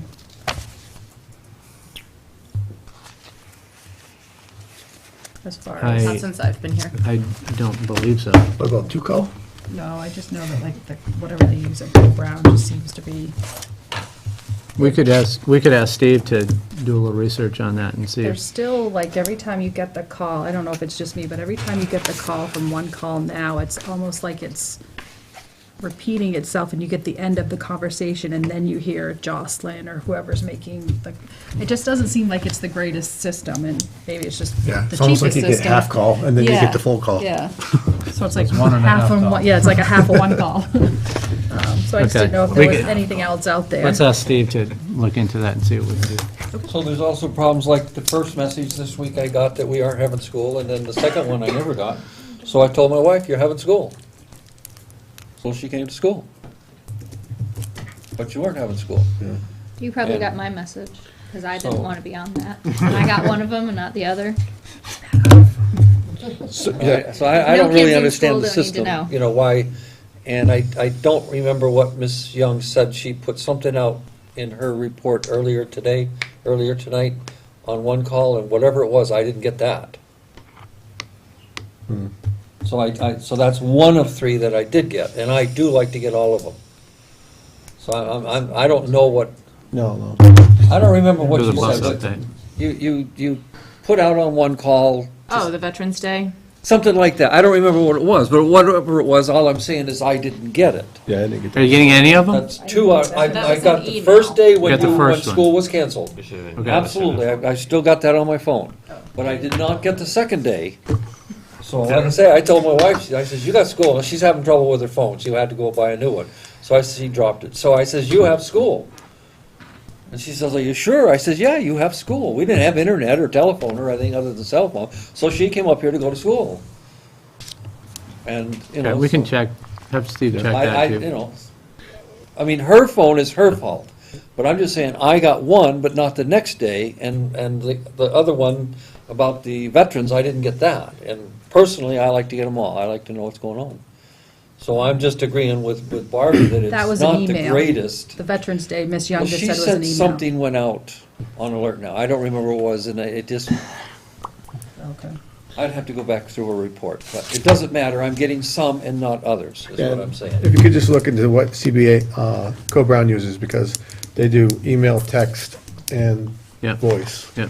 So if you don't get one of those, then We can have Steve check it out and see if there's any better product.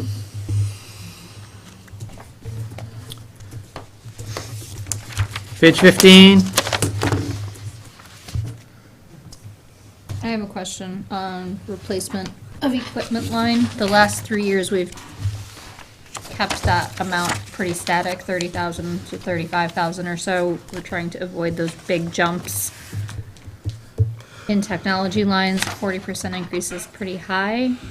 $12,000. Can you tell me what these things, how many are we getting? It just says computer replacement cart. How many of each does that was that entail? part of the technology plan. Yeah, it was. It was, and that was a line that was significantly reduced from what we had proposed initially last year, in the attempt to reduce the budget overall to accommodate full-day K and the curriculum director. So it's compensation. I just want to know, like I said, it doesn't say how many computers we're getting, it just says computer replacement, cart replacement. I just wondered what we're getting for that increase. I'll tell you in 2 seconds. We could add a bit more detail to that note. That would be helpful, because I have a feeling the budget committee might ask.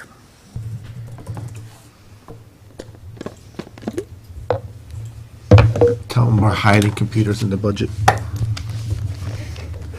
You go ahead and tell them that. So while you're at it, the last time we had this discussion last year, we had 1.27 student-ready computers per student. Where are we now? I'd like to know. That I don't know off the top of my head. So for computer replacement, He did not give a number, but he's talking about replacing 20% of the existing computers. I can find out what that number would be. Thank you. 3 smart board replacements. I've been talking about that. The cart replacement would include 24 laptops. And then the laptop cart for 6th grade is just 1 cart to be in the 3rd. This is the first year we've had 3 6th grade classrooms in a while. Got it. So we can add those details on that.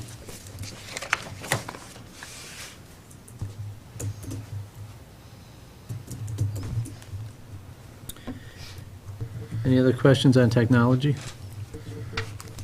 Bottom of the page, you move into school board services. Mostly static there. Attorney and negotiator, we put up $7,000 to reflect more of the actuals that we've been seeing. Questions on 15? 16 continues your school board services.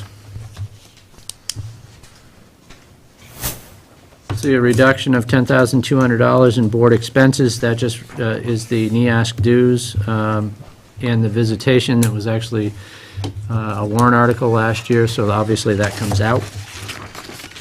Go back to 15 for a minute, sorry, the criminal records check.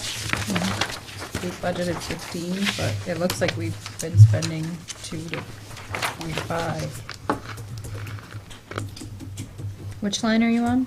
The criminal record 01231053130000. I'd like us to increase that to 2,300. Yeah, that'd probably be a better idea. I mean, we're trying to get more parents and everything into the school and more volunteers. We'll put it at 23. Okay. And on 16, your school board services, your SAU number there obviously will be adjusted, whatever is set by the joint board. That's coming up at the end of end of November. So as soon as that's set, we'll adjust that number accordingly. And then moving into your office of the principal, you'll see your salaries there, as well as starting the corresponding benefits. So I'd like to make a proposal to the board here. I've been thinking about this for a little while. I was prompted by Mr. Jennifer's comments at the SAU Joint Board saying how, we really should have the opportunity to give raises to people when raises are warranted. And from where I'm sitting, I see that it may well be the case that our principal and vice principal are deserving of a merit raise.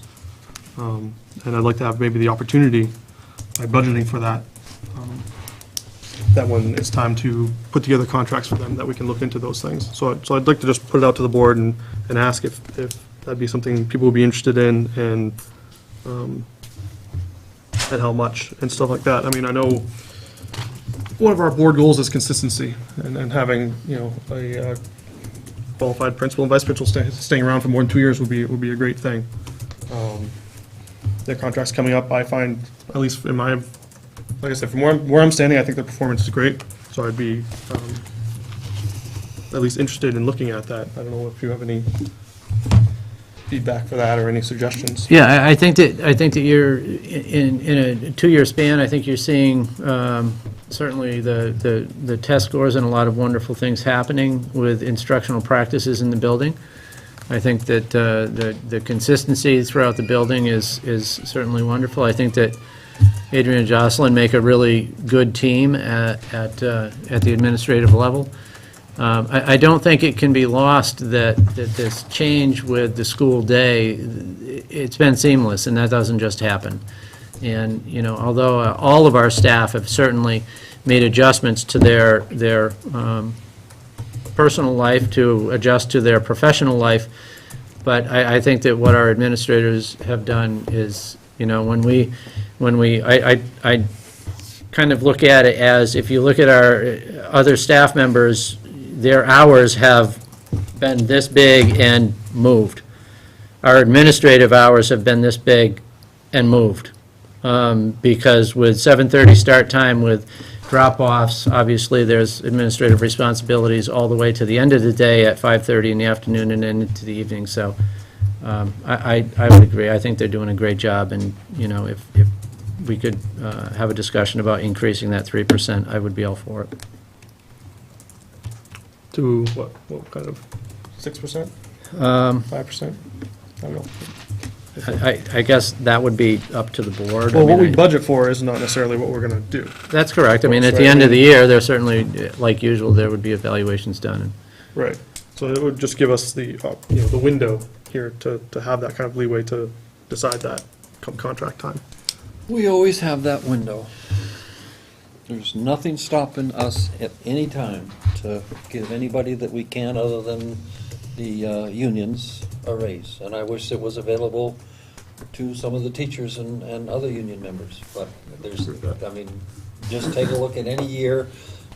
There's hundreds of thousands of dollars of surplus that we could have, do whatever we want with. We're lucky to have that. I don't know that we can depend on that all the time, but. Well, I mean, you're talking a couple $1,000s or whatever, put it in, don't matter to me. But I'm just. I make a motion to increase it by 2%, both lines. Of course, it's gonna have, you know, the fringe benefits will be affected Right. as well. So Right, we'll that have would to be agree adjusted. to all that, but, Yeah. yeah. Yeah, Oh, the fringe bound, like the fringe benefits, what are those? I would like to I get it now. amend that, if you don't mind, to up to 2%, because. Well, we Well, gotta we're decide what increasing the we're putting budget in to the budget. 2%, that doesn't mean. Right now, that's you're what just the- putting it in the Yeah. budget. Correct. We're just putting it in there so that it's, I guess, like a placeholder. Yeah, like, just to have it for one contract time, then we can decide at that time what we're gonna actually do. Yeah. I second that if that's, if we need it. Is there any discussion on that? All in favor of that? Aye. Aye. Any opposed? Clark, you now can get your pool. Yeah, right. Which, was that a yes or no, Tim? I'm sorry, I didn't get your vote. Yeah, fine, I don't see what we need a vote for. We haven't voted on everything else, you're changing the budget. Thanks. All right. Anything else on 16? Page 17, again, continues your Office of the Principal. Postage, supplies, new furniture, you can see the corresponding lines there. Trying to see if there's any, really not a lot of adjustments there, some slight increases. Questions on 17? What's a credenza? Like a bureau? I didn't know that word either.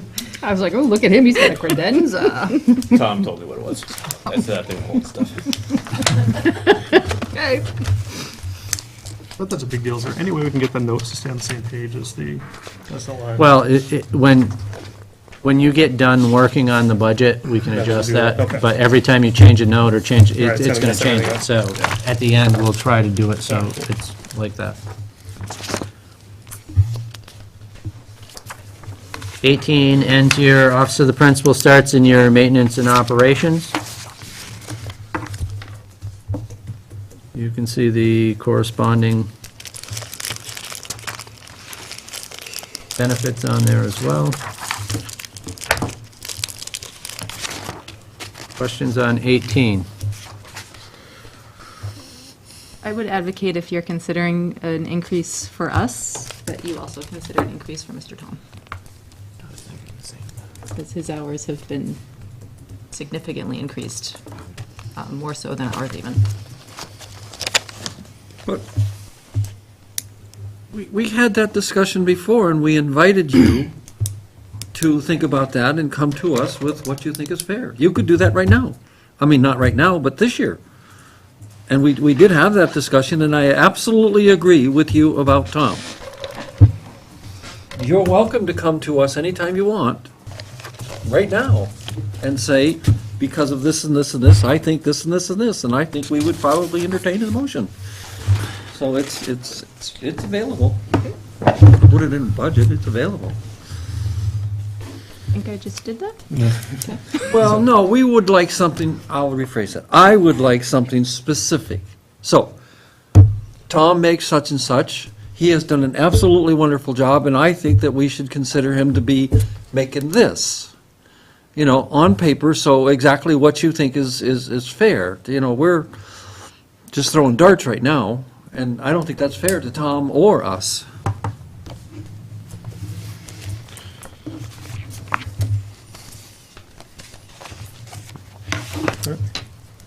Other questions on page 18, comments? I'll put the 2% in that one too. You'll put 2% on that? Yep. So up to 5. Anybody have opinions on Same that? as the other. Yeah. I know. I think it was said today with the longer hours, coming with the generator, comments there, comments throughout. The building looks nice. I think I've heard enough all year. I'm all for that too then. Can I ask you a question? We were talking at one point about plowing Yep. and how he uses his personal vehicle for, cleaning up around here. Did we ever get? I think that's something that Scott was exploring. I called last Friday to talk to Mr. Gunter, but then we've been out of power for 3.5 days, so I haven't heard back yet. I'm sure he'll get back. I left him a voicemail. He'll get back to me. But there's a limited amount of time to get the information before our connectivity. So let's just put an earmark maybe in here that if we're going to add something Yep. for Plowing. plowing, we Yep. might want to add a line or whatever. Okay. If there's more line. So we'll do that. 19, continuing your plant and maintenance.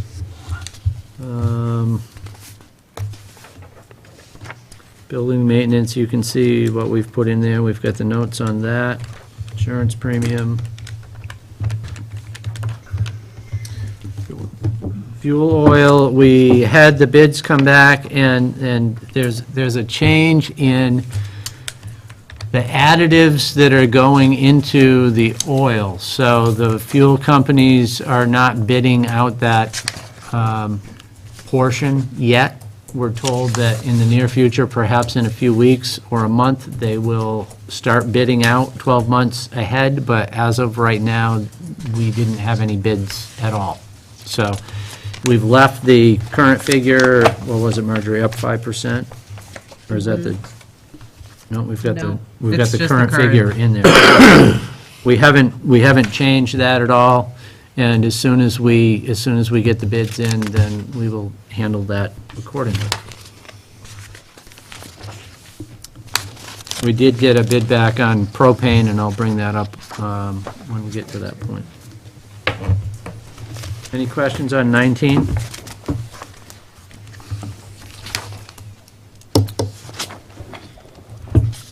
Page 20 ends your maintenance and operations.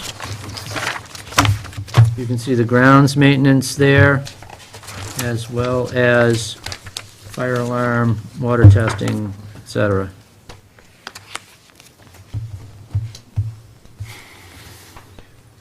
The water, 4,100, is that where you're at? Page 20? I saw the water for 4,100, maybe it's on 20. Where are you? Is that for a whole year? So, and if so, we paid a bill tonight, what is that for? It's on page 18. Bottom of page 18. The water district bill. That's what that is. I'm just wondering if that's enough, that's all I'm asking. Is this one for a whole year? Yeah, we pay it once or twice a year. I can't remember. We pay what? We pay it once or twice a year. Do you remember what It's the just bill to is the for? water district. It's like 2,900? It just doesn't, something's not jiving. As usual. Me. I'm just, if that's twice a year, is it gonna be more money? I can look into it. It's 2,500, 2,050, 2,050. so 4,100. That's what that is? Three times that, too. Yep, it is, fine. What that says. I thought I saw 2,900 or something. 2050. Okay, thank you. You're welcome. I was gonna say, because I haven't raised it since I've been here. In like 8 years.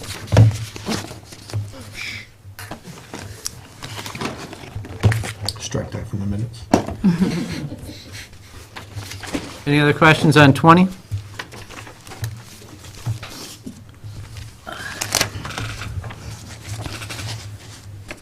'21 goes into school transportation, and again, we put the RFP out for is 6 buses for elementary and 3 buses for high school.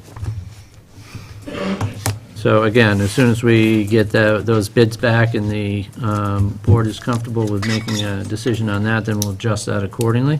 I believe we're supposed to get them back right before your next meeting.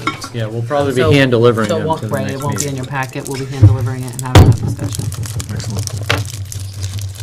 Come empty-handed, or not. I'm not going to be happy either. If we don't have power, I can't guarantee anything. Any other questions on 21? Yeah, just the 3 high school buses, I know we're not there yet, but we're running 2 right now? We are running 2, we've run 3 in the past. Is 2 not sufficient? Well, the problem with just having 2 in there is there's a time crunch with drop-offs, and if we increase at all with our ridership at the elementary level, then we get really tight with our high school trips, so it's... So it's working for now because of the shifted It's schedule? working for now, but I would hate to cut that down one more bus, so we've already reduced it slightly at the elementary. Other questions? The homeless transportation, I think Scott already spoke to that.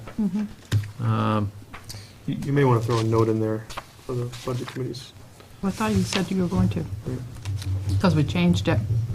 Right? Because it was new. We can just put in moved from special education. Yeah. Something like Yeah. that would be fine.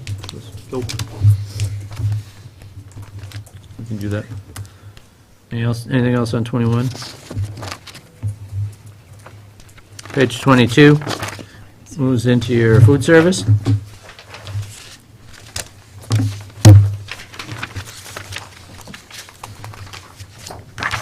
Anything you want to add on food service, Marjorie?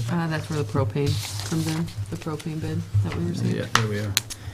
The propane, that's what I handed out to you under separate cover tonight. We had one bid for propane, and it came in at $1.55 for 1,400 gallons, or $2,170. That bid is good until this Friday, and then they would have to redo it. So you can either choose to accept it, or you can choose to put a number in there and you can try again. What was it before? Current contract price is $1.14. Yeah. It's I gone would up, just leave it at 2,000. it's gone up quite a bit. Well, if We accept can the leave it at bid. we can leave it at 2,000, but we would need you to accept the bid if that's what the board wishes to do. This is only valid through tomorrow, because the market fluctuates so much between the fuel and the oil. It is higher than last year. What we've seen is it's creeping up.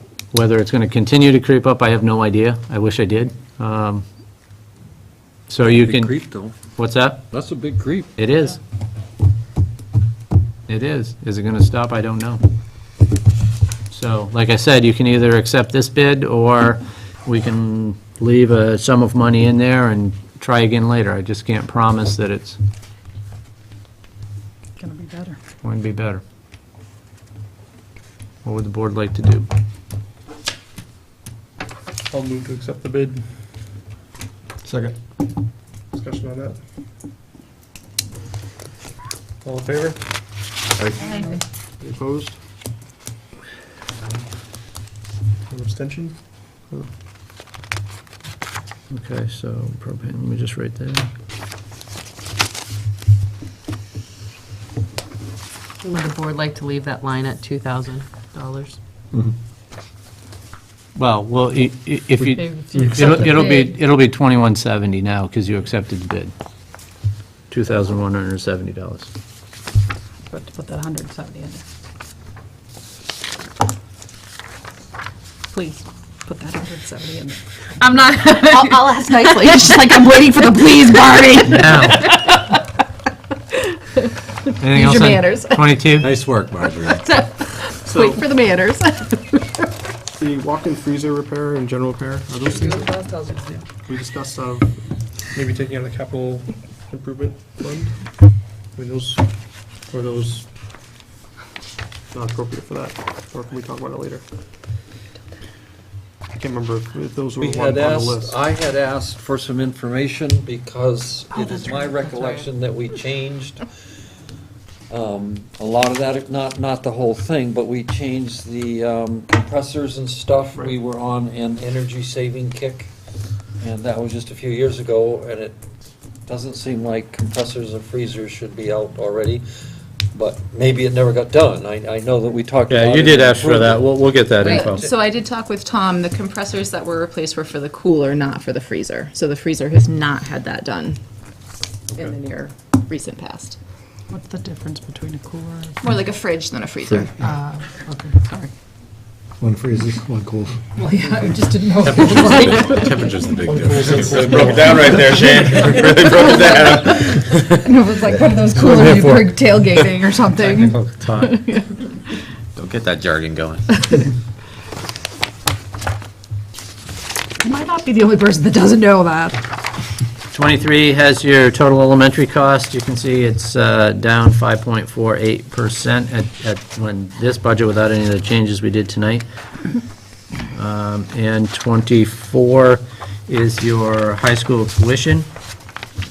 Again, what we've done in the past with high school tuition is literally right up until the time we take the number to the budget committee, we will do the enrollment, make sure that if we have move-ins or move-outs, we'll adjust it accordingly.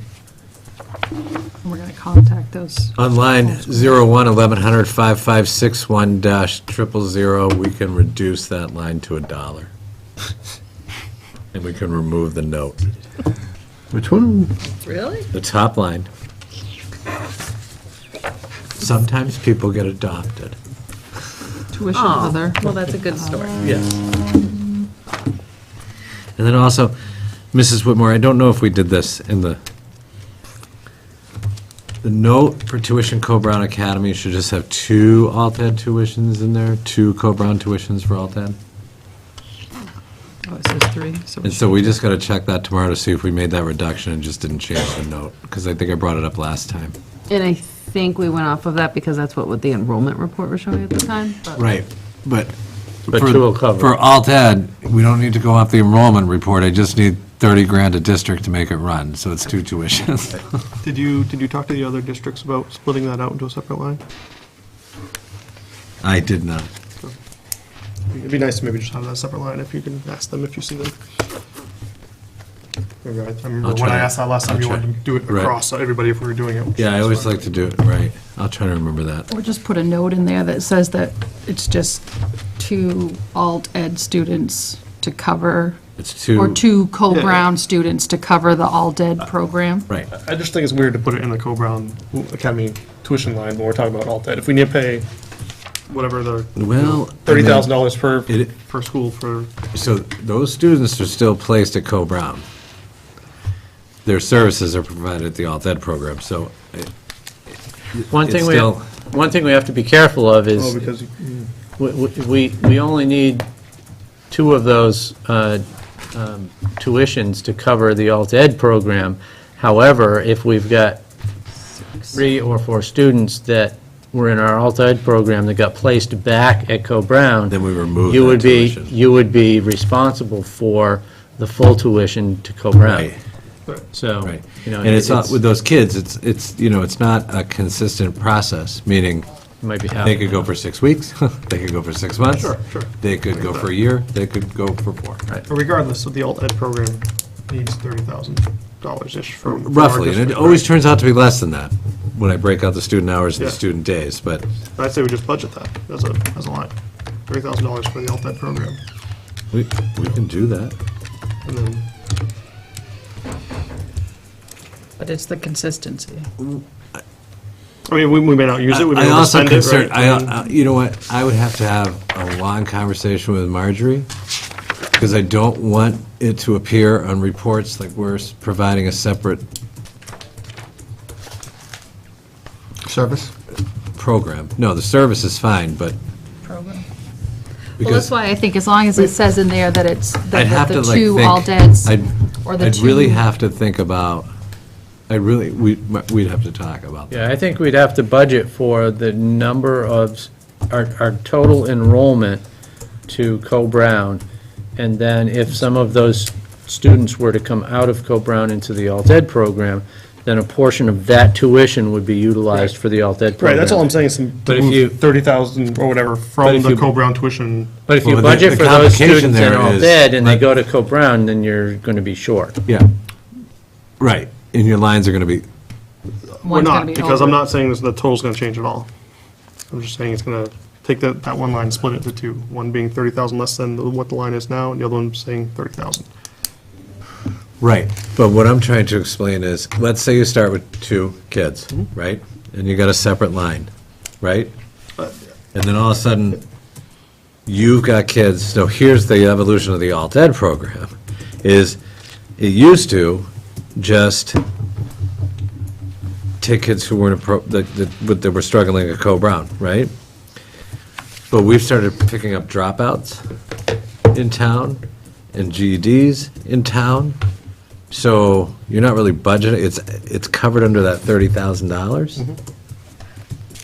So I think Marjorie and I need to think it out and come back to you. Yeah, I Is that- think is we that need all to have a right? discussion Yeah, no on how to problem. do I don't- that. yeah, I don't need Because to it's say like, right now. that one's got, Yeah. that could have unintended consequences that you wouldn't like. Yeah. Yeah. That's why I think it's better just to explain that it's two Co-Brown tuitions to pay for Northwood's. Right, and I think last year it was 19,000 when we were all Right. done or something. But if you like that. explain that out, the two alt-ed equal tuition, two Co-Brown tuitions. Per to- town. Right, per town for the alt-ed program. That way the budget committee can see that that's what that Yep. is, yeah. Yeah, we can figure that out. You're welcome. And then on page 25, you got your high school transportation and your total high school costs, which at the time of this printing was down slightly, 0.3%.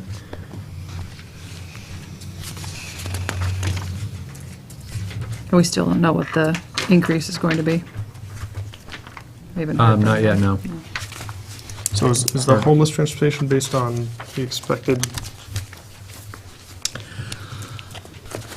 All your homeless expenses right now are in the elementary school. If it changes, I mean, there's no, the money's there. Yep. It changes, it changes. We just- It will change. Overspend. It will constantly change. That's fine. Predicting the future, that's what we're doing, Scott. Yeah. So I don't know who's going to be homeless next year. I hope no one, right?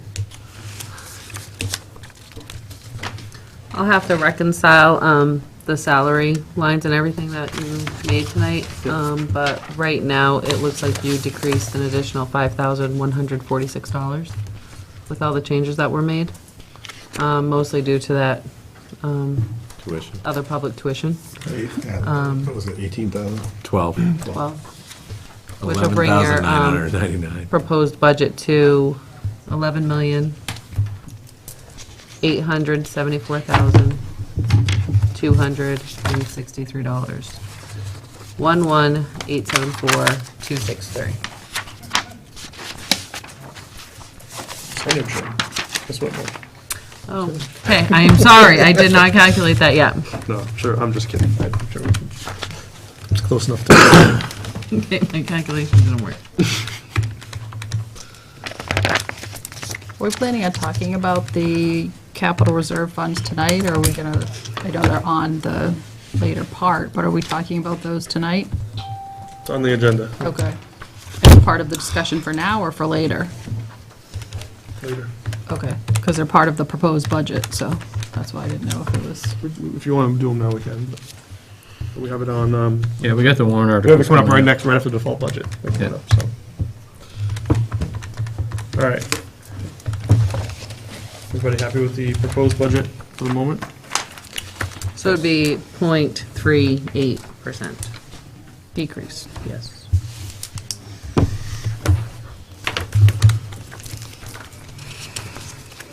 And the default budget, I won't go through it page by page unless somebody has questions on it. We invited anybody to stop by and go through it with us. Betsy came down and sat down with Marjorie and I, and when we went through the default budget. As it stands right now, it's about $100,000 lower than your proposed budget. So obviously, there's still some moving numbers in there. We've got to finalize the SAU number, the preschool number, a couple of other ones that aren't final yet, but that's a fairly tight number there. Any highlights as to where most of that money's coming from? The difference? 'Cause that's less than our current budget too, right? By a significant amount. What the number that Marjorie just read off, it's 100,081. Yeah, I'm just talking about the current budget. Oh, the Right? Our current budget is 11, right now, 11,919. I mean, 11,919. Remember, too, that's going to change because of the transportation contract, if we put that in place. Any kind of oil contract, that's going to be changing. It reflects the collective bargaining agreement increases. It reflects the insurance decreases, which is a substantial amount. Yep. From the proposed budget, not from the proposed, from the For actual current budget. Yeah. So those are just a few Yeah, highlights. I can look through it too, I just didn't know if there's anything that stuck out. I'm trying to remember if there was anything else that was huge that we had talked about. School board expenses, I guess that's one of them. There's 12. That's right, the NEAS. Yep.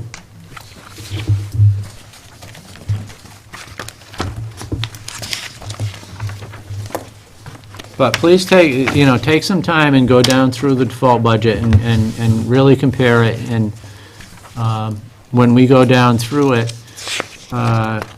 Marjorie and I basically by ourselves take the numbers. Betsy was there, and there were probably a handful of lines, I want to say 5 or 6 lines, where we had a pretty in-depth discussion on what should go and what should stay. But other than that, it was pretty cut and dried. Contractual obligations are increased, and any one-time expenses are decreased. Does that tuition other public high school come out because we took it out of the regular budget? Does that come out of the default? It will. Yep. Actually, identify that. That's a good point. That comes out. 12,000? Yep. And then the PT line will increase Oh, yes, the PT line Yep. increase. by a couple $100. Yeah. 170 on the propane too. Yep. The propane will increase. Don't forget that 170. Any other questions on the default? No, but we'll take maybe a little break. Be back by 9 o'clock. We're moving on to warrant articles, I think. The warrant articles, on page 78, I've got the warrant articles roughed in for you. Again, this is just a rough draft, throwing them in there. So Article 2 is your budget, whatever you decide on. Skipped it, sorry. Go ahead. Article 3 is your high school tuition capital reserve. Current balance, please. I don't believe we have the current balances. We'll bring those to the next, I think that, but I we thought that can't- this year was the last year that we were gonna put anything in that, because I thought we had reached it, but I could We be can't wrong. vote on any of these until we know what the balances Oh, are. well, we're not voting on them tonight, Well, anyways. This is why just even- Starting to informational. think about them. I mean, there's nothing to think about if we have nothing to base our thoughts on. I agree. I think we need to have the current balances, we need to have what our target is too, right? So I mean, what, like, our high school one is 10 tuitions worth. And I think we reached that last year. I think you're pretty But close to tuition that, goes yeah. up too, right? So we might not be there, we might not be there, that's, I think some worksheet saying what our balances are, and at least historically what our target has been for these things. I mean, I think it's been for 100,000 for the capital reserve and this, that, and the other thing, and it's just so we can see where we are. right? And then we can, I think it's just gonna be a matter of, And typically, I would have brought those tonight, Yeah. but with not having power for 3 days and trying to play catch-up with payroll and getting manifest done for last night and today, it's been a little overwhelming, so I do apologize, but typically you would have had those tonight.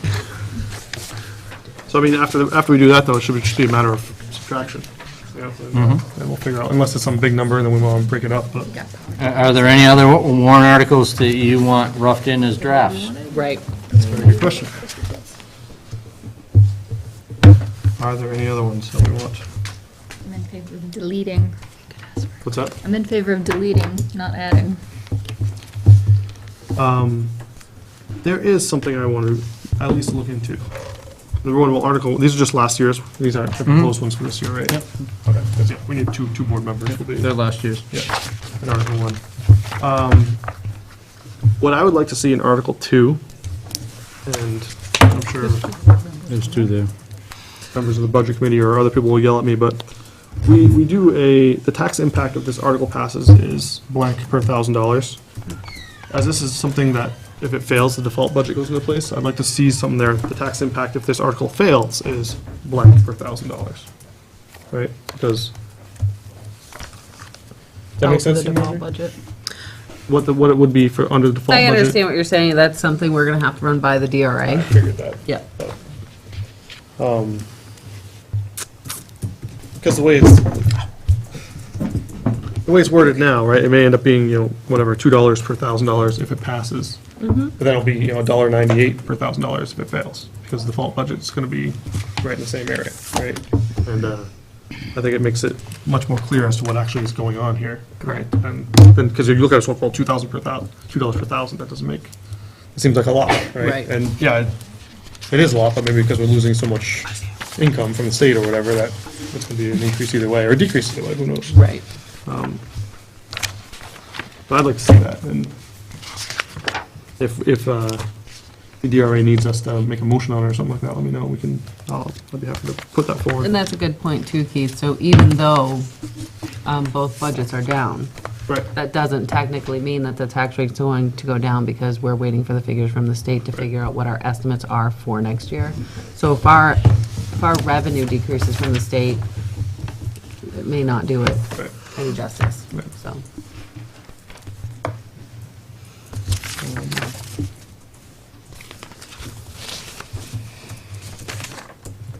Anything else on warrant articles? Shane, I don't know if you're here for this, but there's any additions that you want, we're gonna take a look at the current balances and the targets, so that we can figure out what we want to do for the reserve funds. No, I mean, we just say we got that $60,000 decrease because of the contracts and all that stuff, right? In the default budget? Yeah.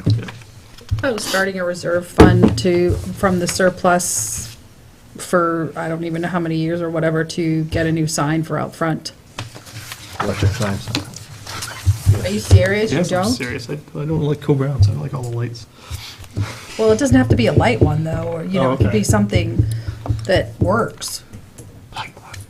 Just a new sign. Yeah.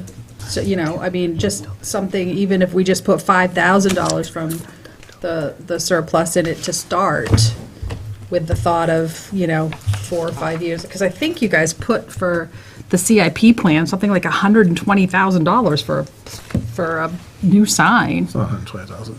That's what the thing that came to the budget committee was, or the thing that I saw, it was 120,000. Yeah, 100,000? for a new sign, and I was like, holy cow, Co-Brown style sign. maybe, I don't know, but. Co-Brown is 64,000. That's what I thought, but if we start small and, just from the surplus, I'm not asking for it to increase the tax rate or anything. So you want a reserve fund for that, you don't want Right, that's what I'm saying, is a reserve fund for, making it for a new sign specifically. right. Just a thought on that, one of the other districts on the SAU, a couple of years ago, they established a grounds maintenance capital reserve fund. So that way, they want to update their playground. So they've been putting a little money aside to that. So, they put $30,000 in one year. This year, they put another $30,000 in. The PTA donated money for them, certain stuff like that. And then if they keep funding it, then it's going, sorry. If they keep funding it, then when you need the repairs for that, or if you need the repairs for something else on the grounds in the ball field, your sign. Just another avenue to look at. I wouldn't go so far to create Just for the sign. just one for the sign, because then what do you, I think it's harder to justify. Well, and that was actually something that I had brought up at the budget committee was for the CIP, can you use unexpended funds for the capital improvement plan, stuff, and nobody could answer that. But if that's, because part of our capital improvement was the playground equipment and all of this other stuff, so if we put it in a grounds and maintenance reserve fund, then that would be sort of how we do our CIP plan also. And I'm not talking because I'm with Bree, I don't want to put more into the tuition one. And until we look at how much we're going to spend out of the building one, the special ed one, I don't know how much is in there yet, but that one's always kind of a moving target, and it's not a bad one to have. Especially if there was that year where we're going to have quite a bit over, but even if we just started with like $5,000 into a capital reserve fund for. So if we did that, we would need, I forget how it works. We need to have a warrant article to establish it, right? Correct. And a sign that says agents to expand. Your warrant article will read, to see if the Northwood School District will vote to establish a capital reserve fund for this purpose. Mhm. And then we'd have another one for funding it if it passes, right? Correct. So Not any reason why it couldn't come out of the regular capital reserve, though?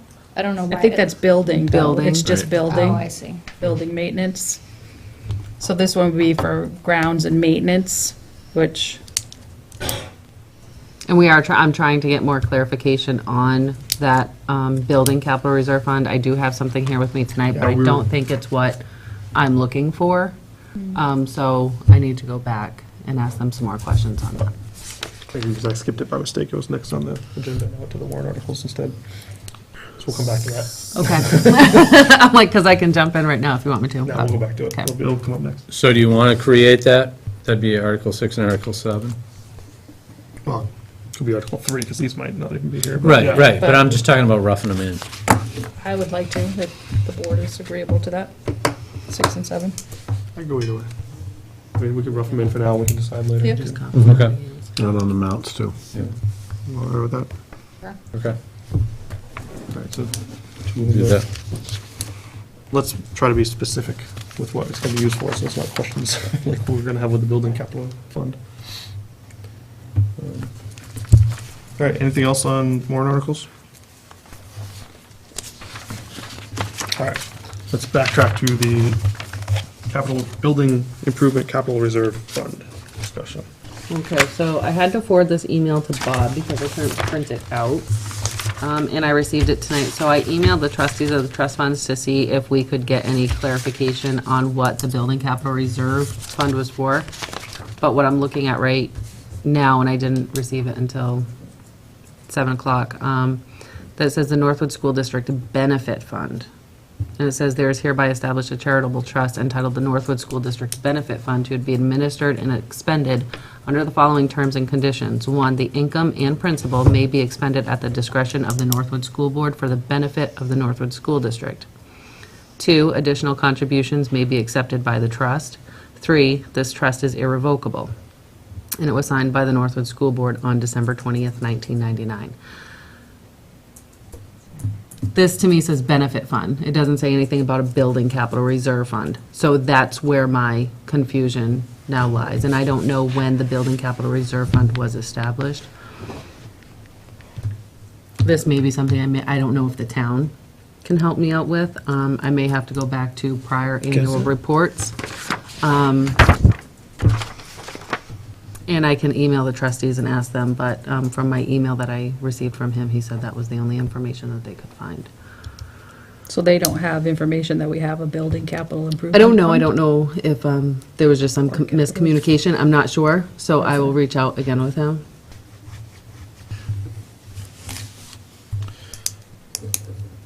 So what happens, I guess my next question is, what happens if we've been taking this money? We haven't been taking anything You're yet. agents of the fund. What's that? You're agents of the fund. But we've been saying that this money has been going into a building capital improvement I don't think capital that's the reserve same fund. one. I don't think That's that's. different. Could you read that? Yeah, that's again? not the same. The Northwood Benefit. School District Benefit Fund. That's not a capital reserve. No. That's a trust. That's No, not it's a Right. trust. Irrevocable trust. Yeah. They're Right. different things. Yeah, just, yeah. I know, so I'm looking for if Was there that- was anything that actually specified what the building capital reserve We'll have fund to- was supposed to be used We'll have for. to go back through all of the annual reports as far back as we How can much money's find. in there? That's what I was just gonna say, what That's is what this I and wanna where, know. how much Yeah. money is What's in how much- it? How much money in this If we can benefit find that fund? out too from the. And you don't know if this is Trust changed later I don't think on. we have that one anymore. Yeah, it's, If that's the it case. could have been this, and this could have been changed too by the wording, change the Right. wording into the capital Could've- improvement fund. yeah. Because I do receive their bank statements. I do reconcile that for the DOE report, because I do give them the money once the audit or the DOE report is done. So we reconcile everything, and I make sure that we account for the interest that is received on those accounts. But when I look at it, there's not one that's titled that on the bank statements. You have your matching fund, your building, your special education. I can't remember what else, but. Tuition. If you wanted to, we could And make your a warrant retirement. article to change the meaning of capital reserve, building capital reserve to grounds. We could, but it's, I mean, we don't even have to do that. We could just, we're the agents to expend, we can expend it. I mean, the point of doing this, I think, is to take into account that the reasons the voters at the time voted it in, right? They're the ones that do it. I mean, if we change the title of it, that's just kind of throwing away maybe what people from the last 10 years have been doing with their money, you know? That's why I'm interested in seeing the wording on the warrant article and the establishment of it, to see what the intent of the voters were, or as best we can figure out what the intent of the voters were at the time when they set up this fund and funded this fund. I think that's important. And the capital reserve retirement fund, what is our, that word that she always uses, what is our Liability. Your liability compared to what we have in that fund, if we could find that out According to too? the auditors, What's that? according to the auditors, our liability, it's like, what is it? It's like, If everybody it's like goes $4 at million once. or You'll something. never make that. But in the. But you're truthful- talking about if everybody left. You're talking about if everybody left that was able to retire, according to the CBA, how much we would have to pay out. Yeah, And I wonder what our target is or ought to be for that as well, Right. right? Should we plan on that? Should we plan on 50% of that or something like that, you Right. know? because that's a moving target too. Yeah. If you do a cost comparison on who's in the building. You could say like 10 or something like that, but Right. then how do you figure 10 retirements, I guess? And who do you figure? Right. Well, I figure if all the people that are at retirement age, some percentage of that would probably be the way to go, right? Rather than some solid number, because then it would change over time, you know, depending on the staff. And maybe we can take money out of there even too, right? Like we're talking about general fund, 165 if times it's 90. overfunded. And I think there was maybe 12. I bet we don't have that in there. But I could be wrong. Yeah, Okay, so let's that's put it. that on our agenda for next meeting. You're gonna be here at next meeting? You're here all the time now, right? I You am. live here? Sorry. So basically, all possible information about our capital reserve funds. That we can get. Targets, fund balances, Reason. reasons, right? And estimates, I guess, too, for some of these other things, right? Any associated information with, you know, number of students or number of, Well, we set the target, she doesn't.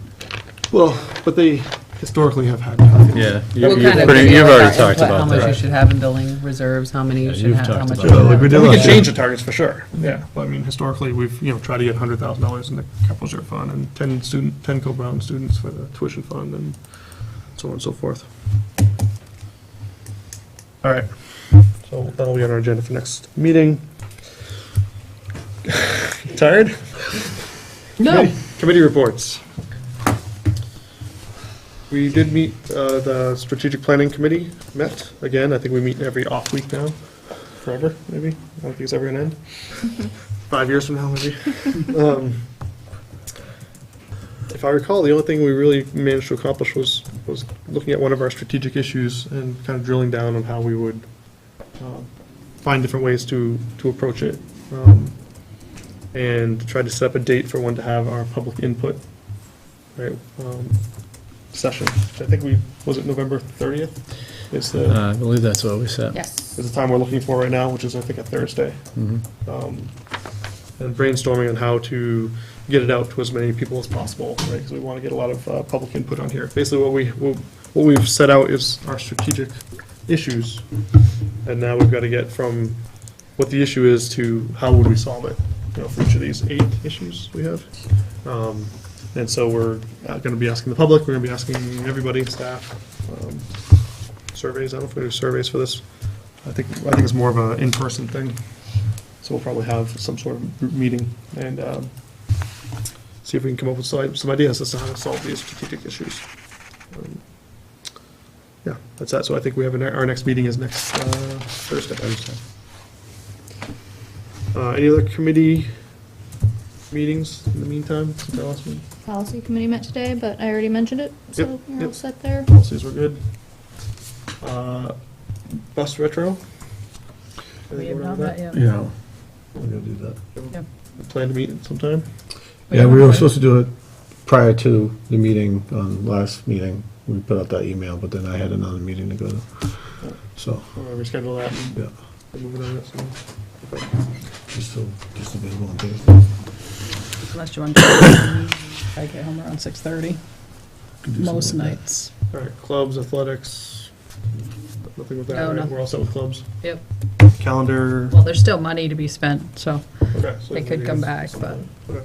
they can both. Facilities, we're all set. Oh, okay, yeah, I'll talk about that later. Okay. Old business, we have review board goals on here. I think on page 81, we have our board goals that we agreed to.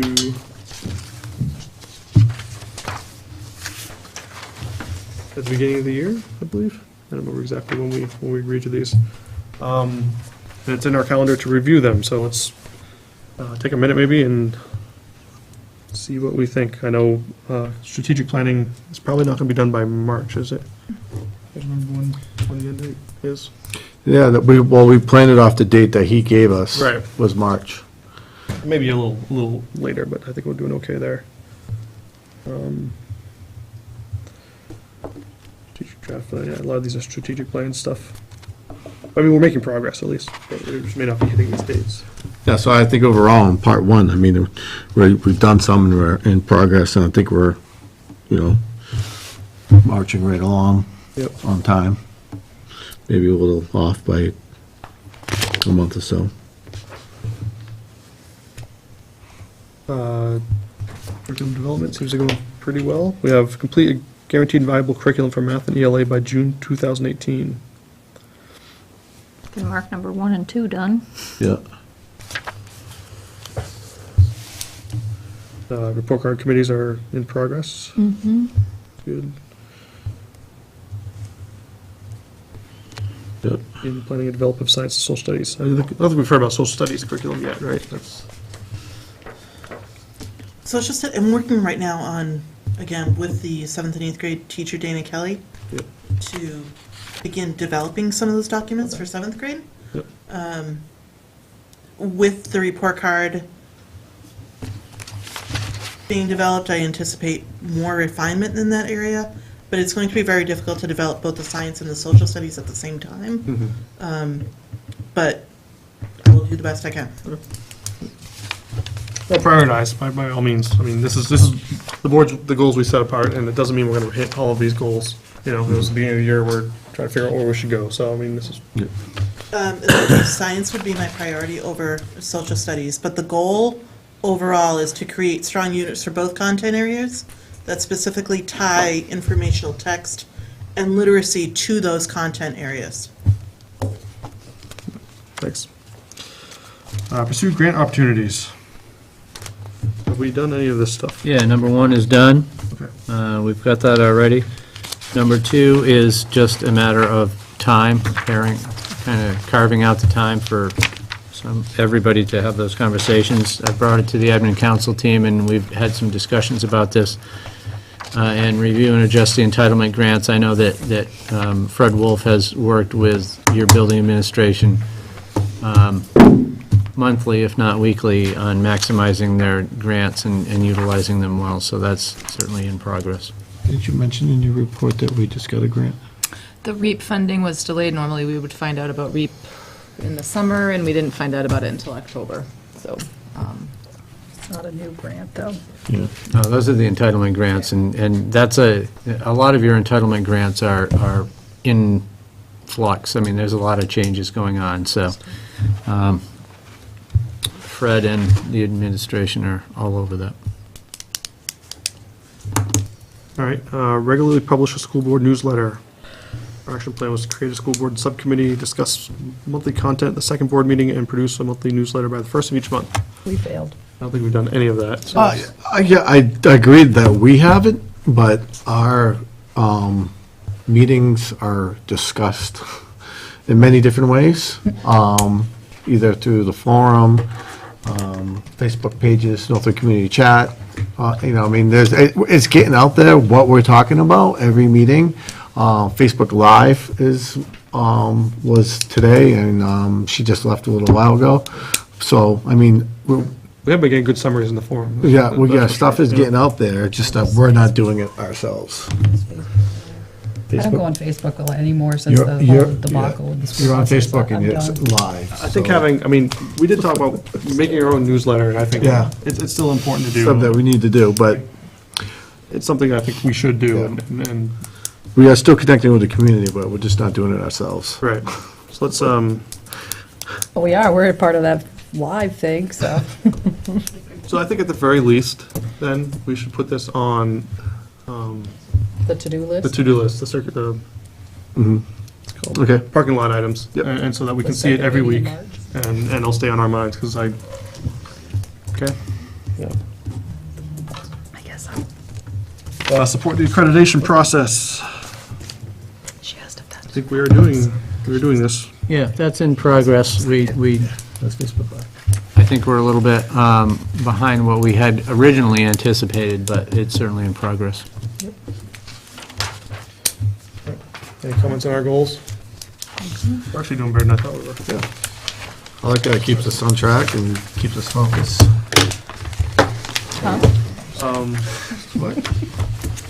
We have on our agenda here a superintendent evaluation. I think this is a mid-year joint board evaluation. I think for obvious reasons, we have to do that in non-public, so we'll delay that and do it in non-public after we kick everybody out.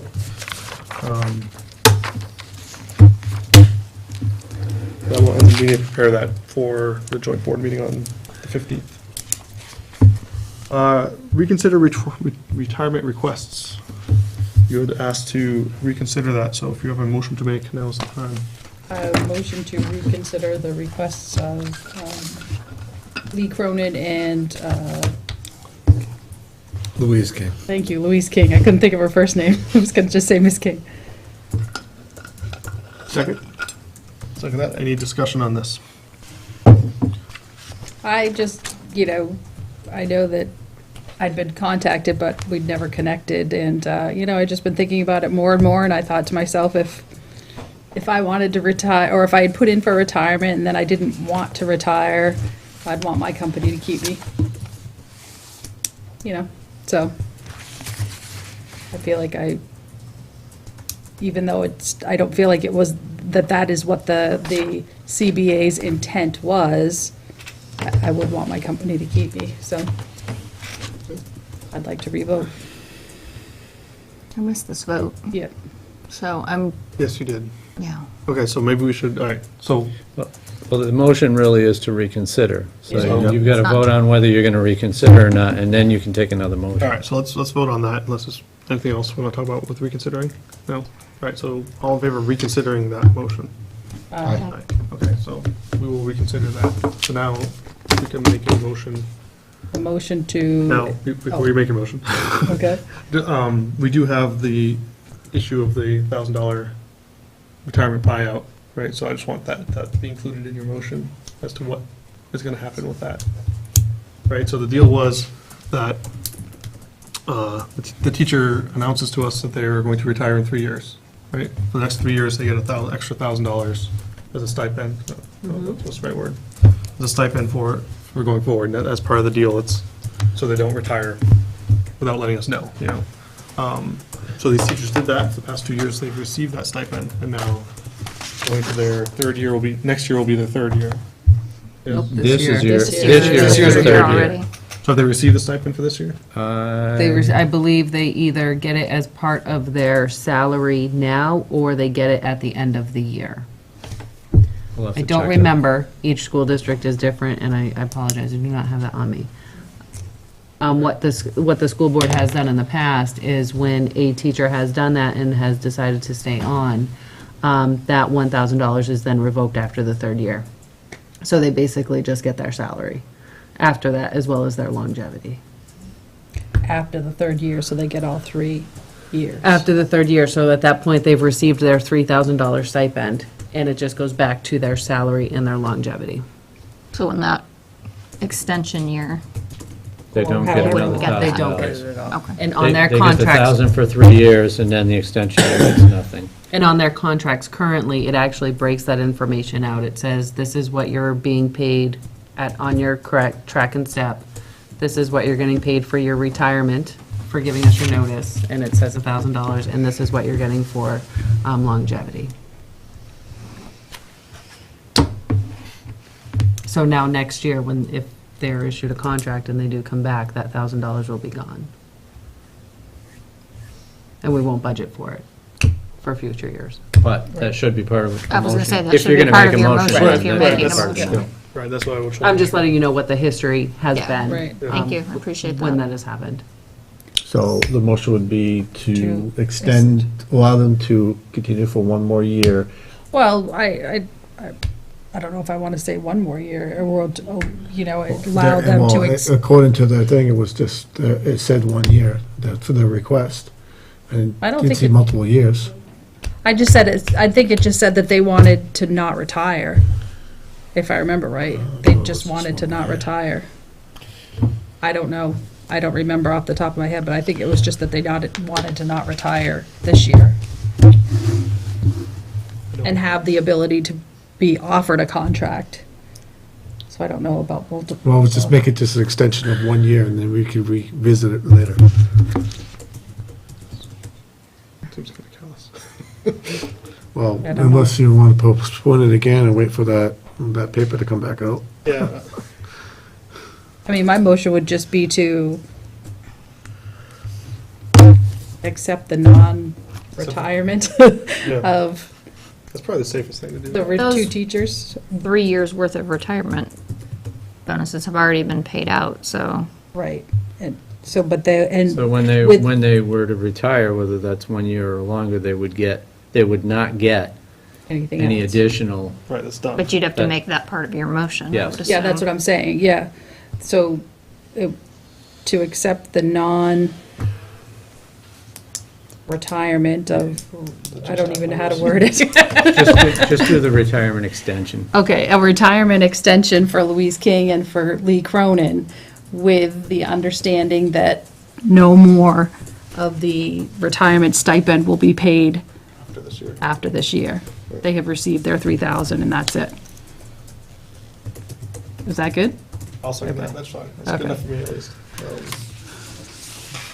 Yeah, I'm definitely in favor of letting them stay. I just think this retirement stipend just causes more trouble than it's worth. I hope when we renegotiate the contract, we just get rid of that, because it doesn't seem to be Yeah, it's helping dumb. things. Right, it's, Good luck.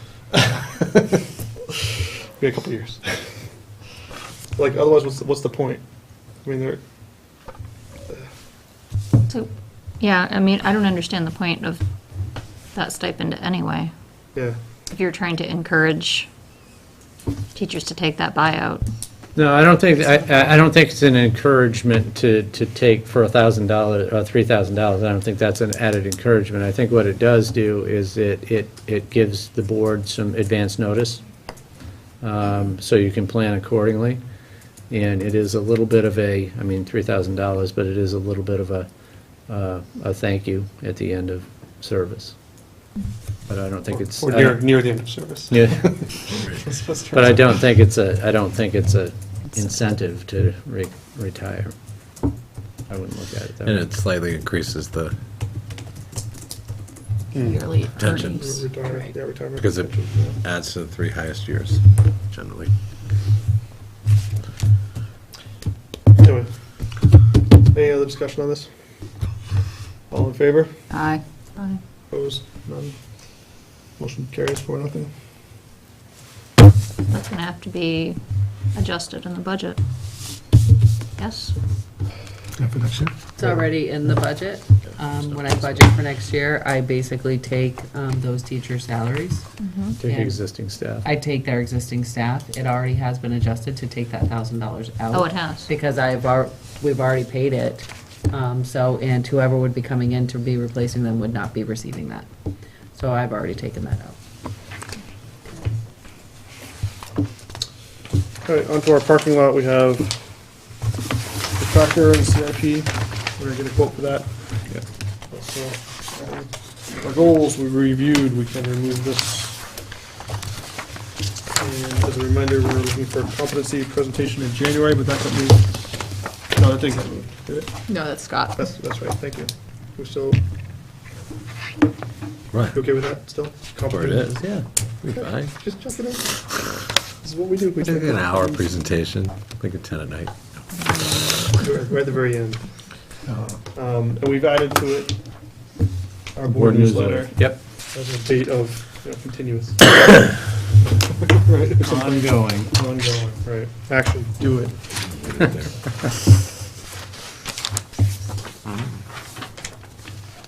School board timeline. We are in the midst of November, which is a very simple timeline because all it says is budget preparation. So, wow, we are on target.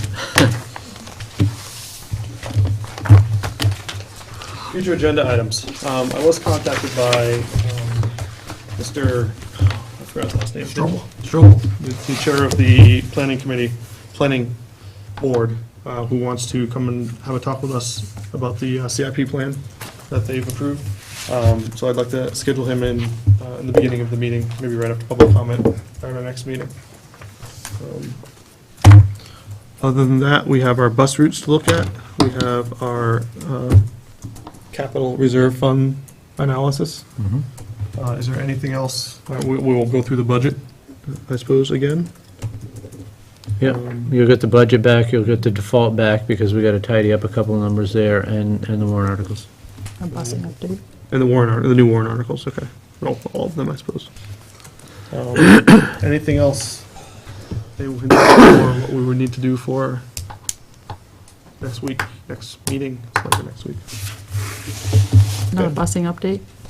Transportation update?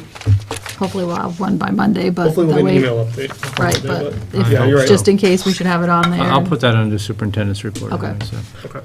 That's ongoing, Yep. Hopefully to be ended soon. hopefully to be ended soon. Yeah, I would suggest that regardless of what happens on Monday, that we should probably send a on-call out. Oh, yeah. With an update to Oh, everybody. yeah. Either way. Okay. Our next meeting, we have a joint board meeting with Co-Brown. Oh, I'm sorry. You know, we don't have to do the superintendent evaluation today because I had a date wrong. We have a joint board meeting at Co-Brown on November 15th, which is a Wednesday, 2 weeks from now. Are those open to the public?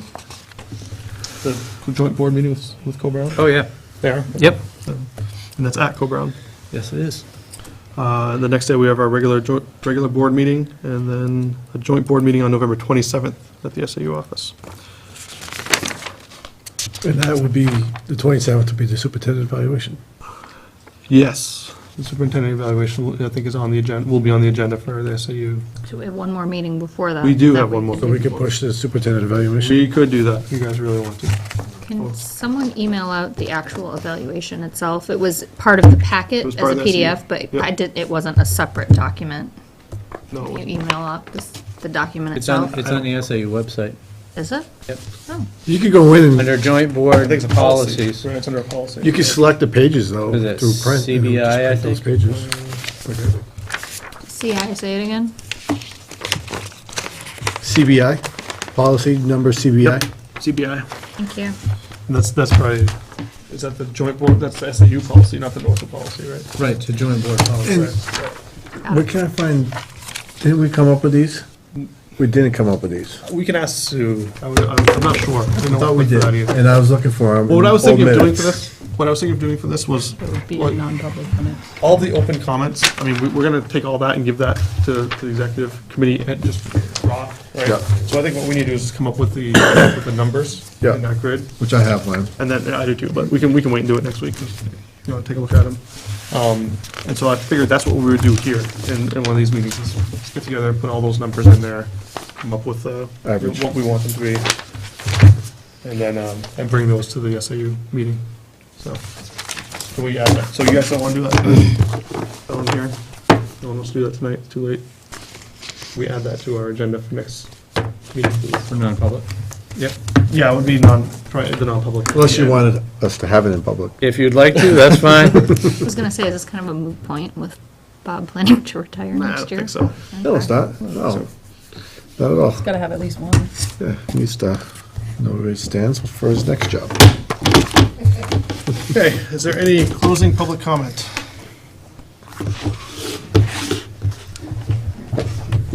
Good evening. I think first and foremost, I do want to thank Keith and the board for that. Really, I'm thankful for your letter. I think that it does show that we're all trying to work together to make this school what it is. So I thank you for that. On behalf of also, I think myself and our membership. I'm also thanking you for listening to our feedback. It is really important that we continue to work together. And in saying that, I would like to invite with the union membership and yourselves to see if we can do an informal kind of conversation. I know it's been mentioned in the past, but I would like to start that. I don't have dates in mind. I know I've mentioned it to Bree. Barbie and I had discussions about it last year, but I would like to start that. I think that would be a great process to start. The good, the bad, the ugly, all the above. I think in good times and in challenges, I think we all need to know that and grow from that. So I think that's really important for us as we move forward, and me being on the strategic planning committee, I am finding that to be a great committee as I grow myself. So I'm extending that invitation, and hopefully we can work something out in the near future. So thank you. Thank you. Thanks. Anyone else? Are we going good? Any member of the board want to speak? Oh, yeah, go ahead. No, you're good. You're good. Sorry, Lee Cronin, I thank you very much for the reconsideration of the extension for retirement. Thank you and the vote. Thank you. Thanks. All right, any board members want to take this opportunity to address the board? Too late for everybody? Okay, we're going to close the public comment session. I do not believe we have any need for a non-public. I do not. We do not. Motion to adjourn. To adjourn. Second. All in favor? Aye. Adjourn.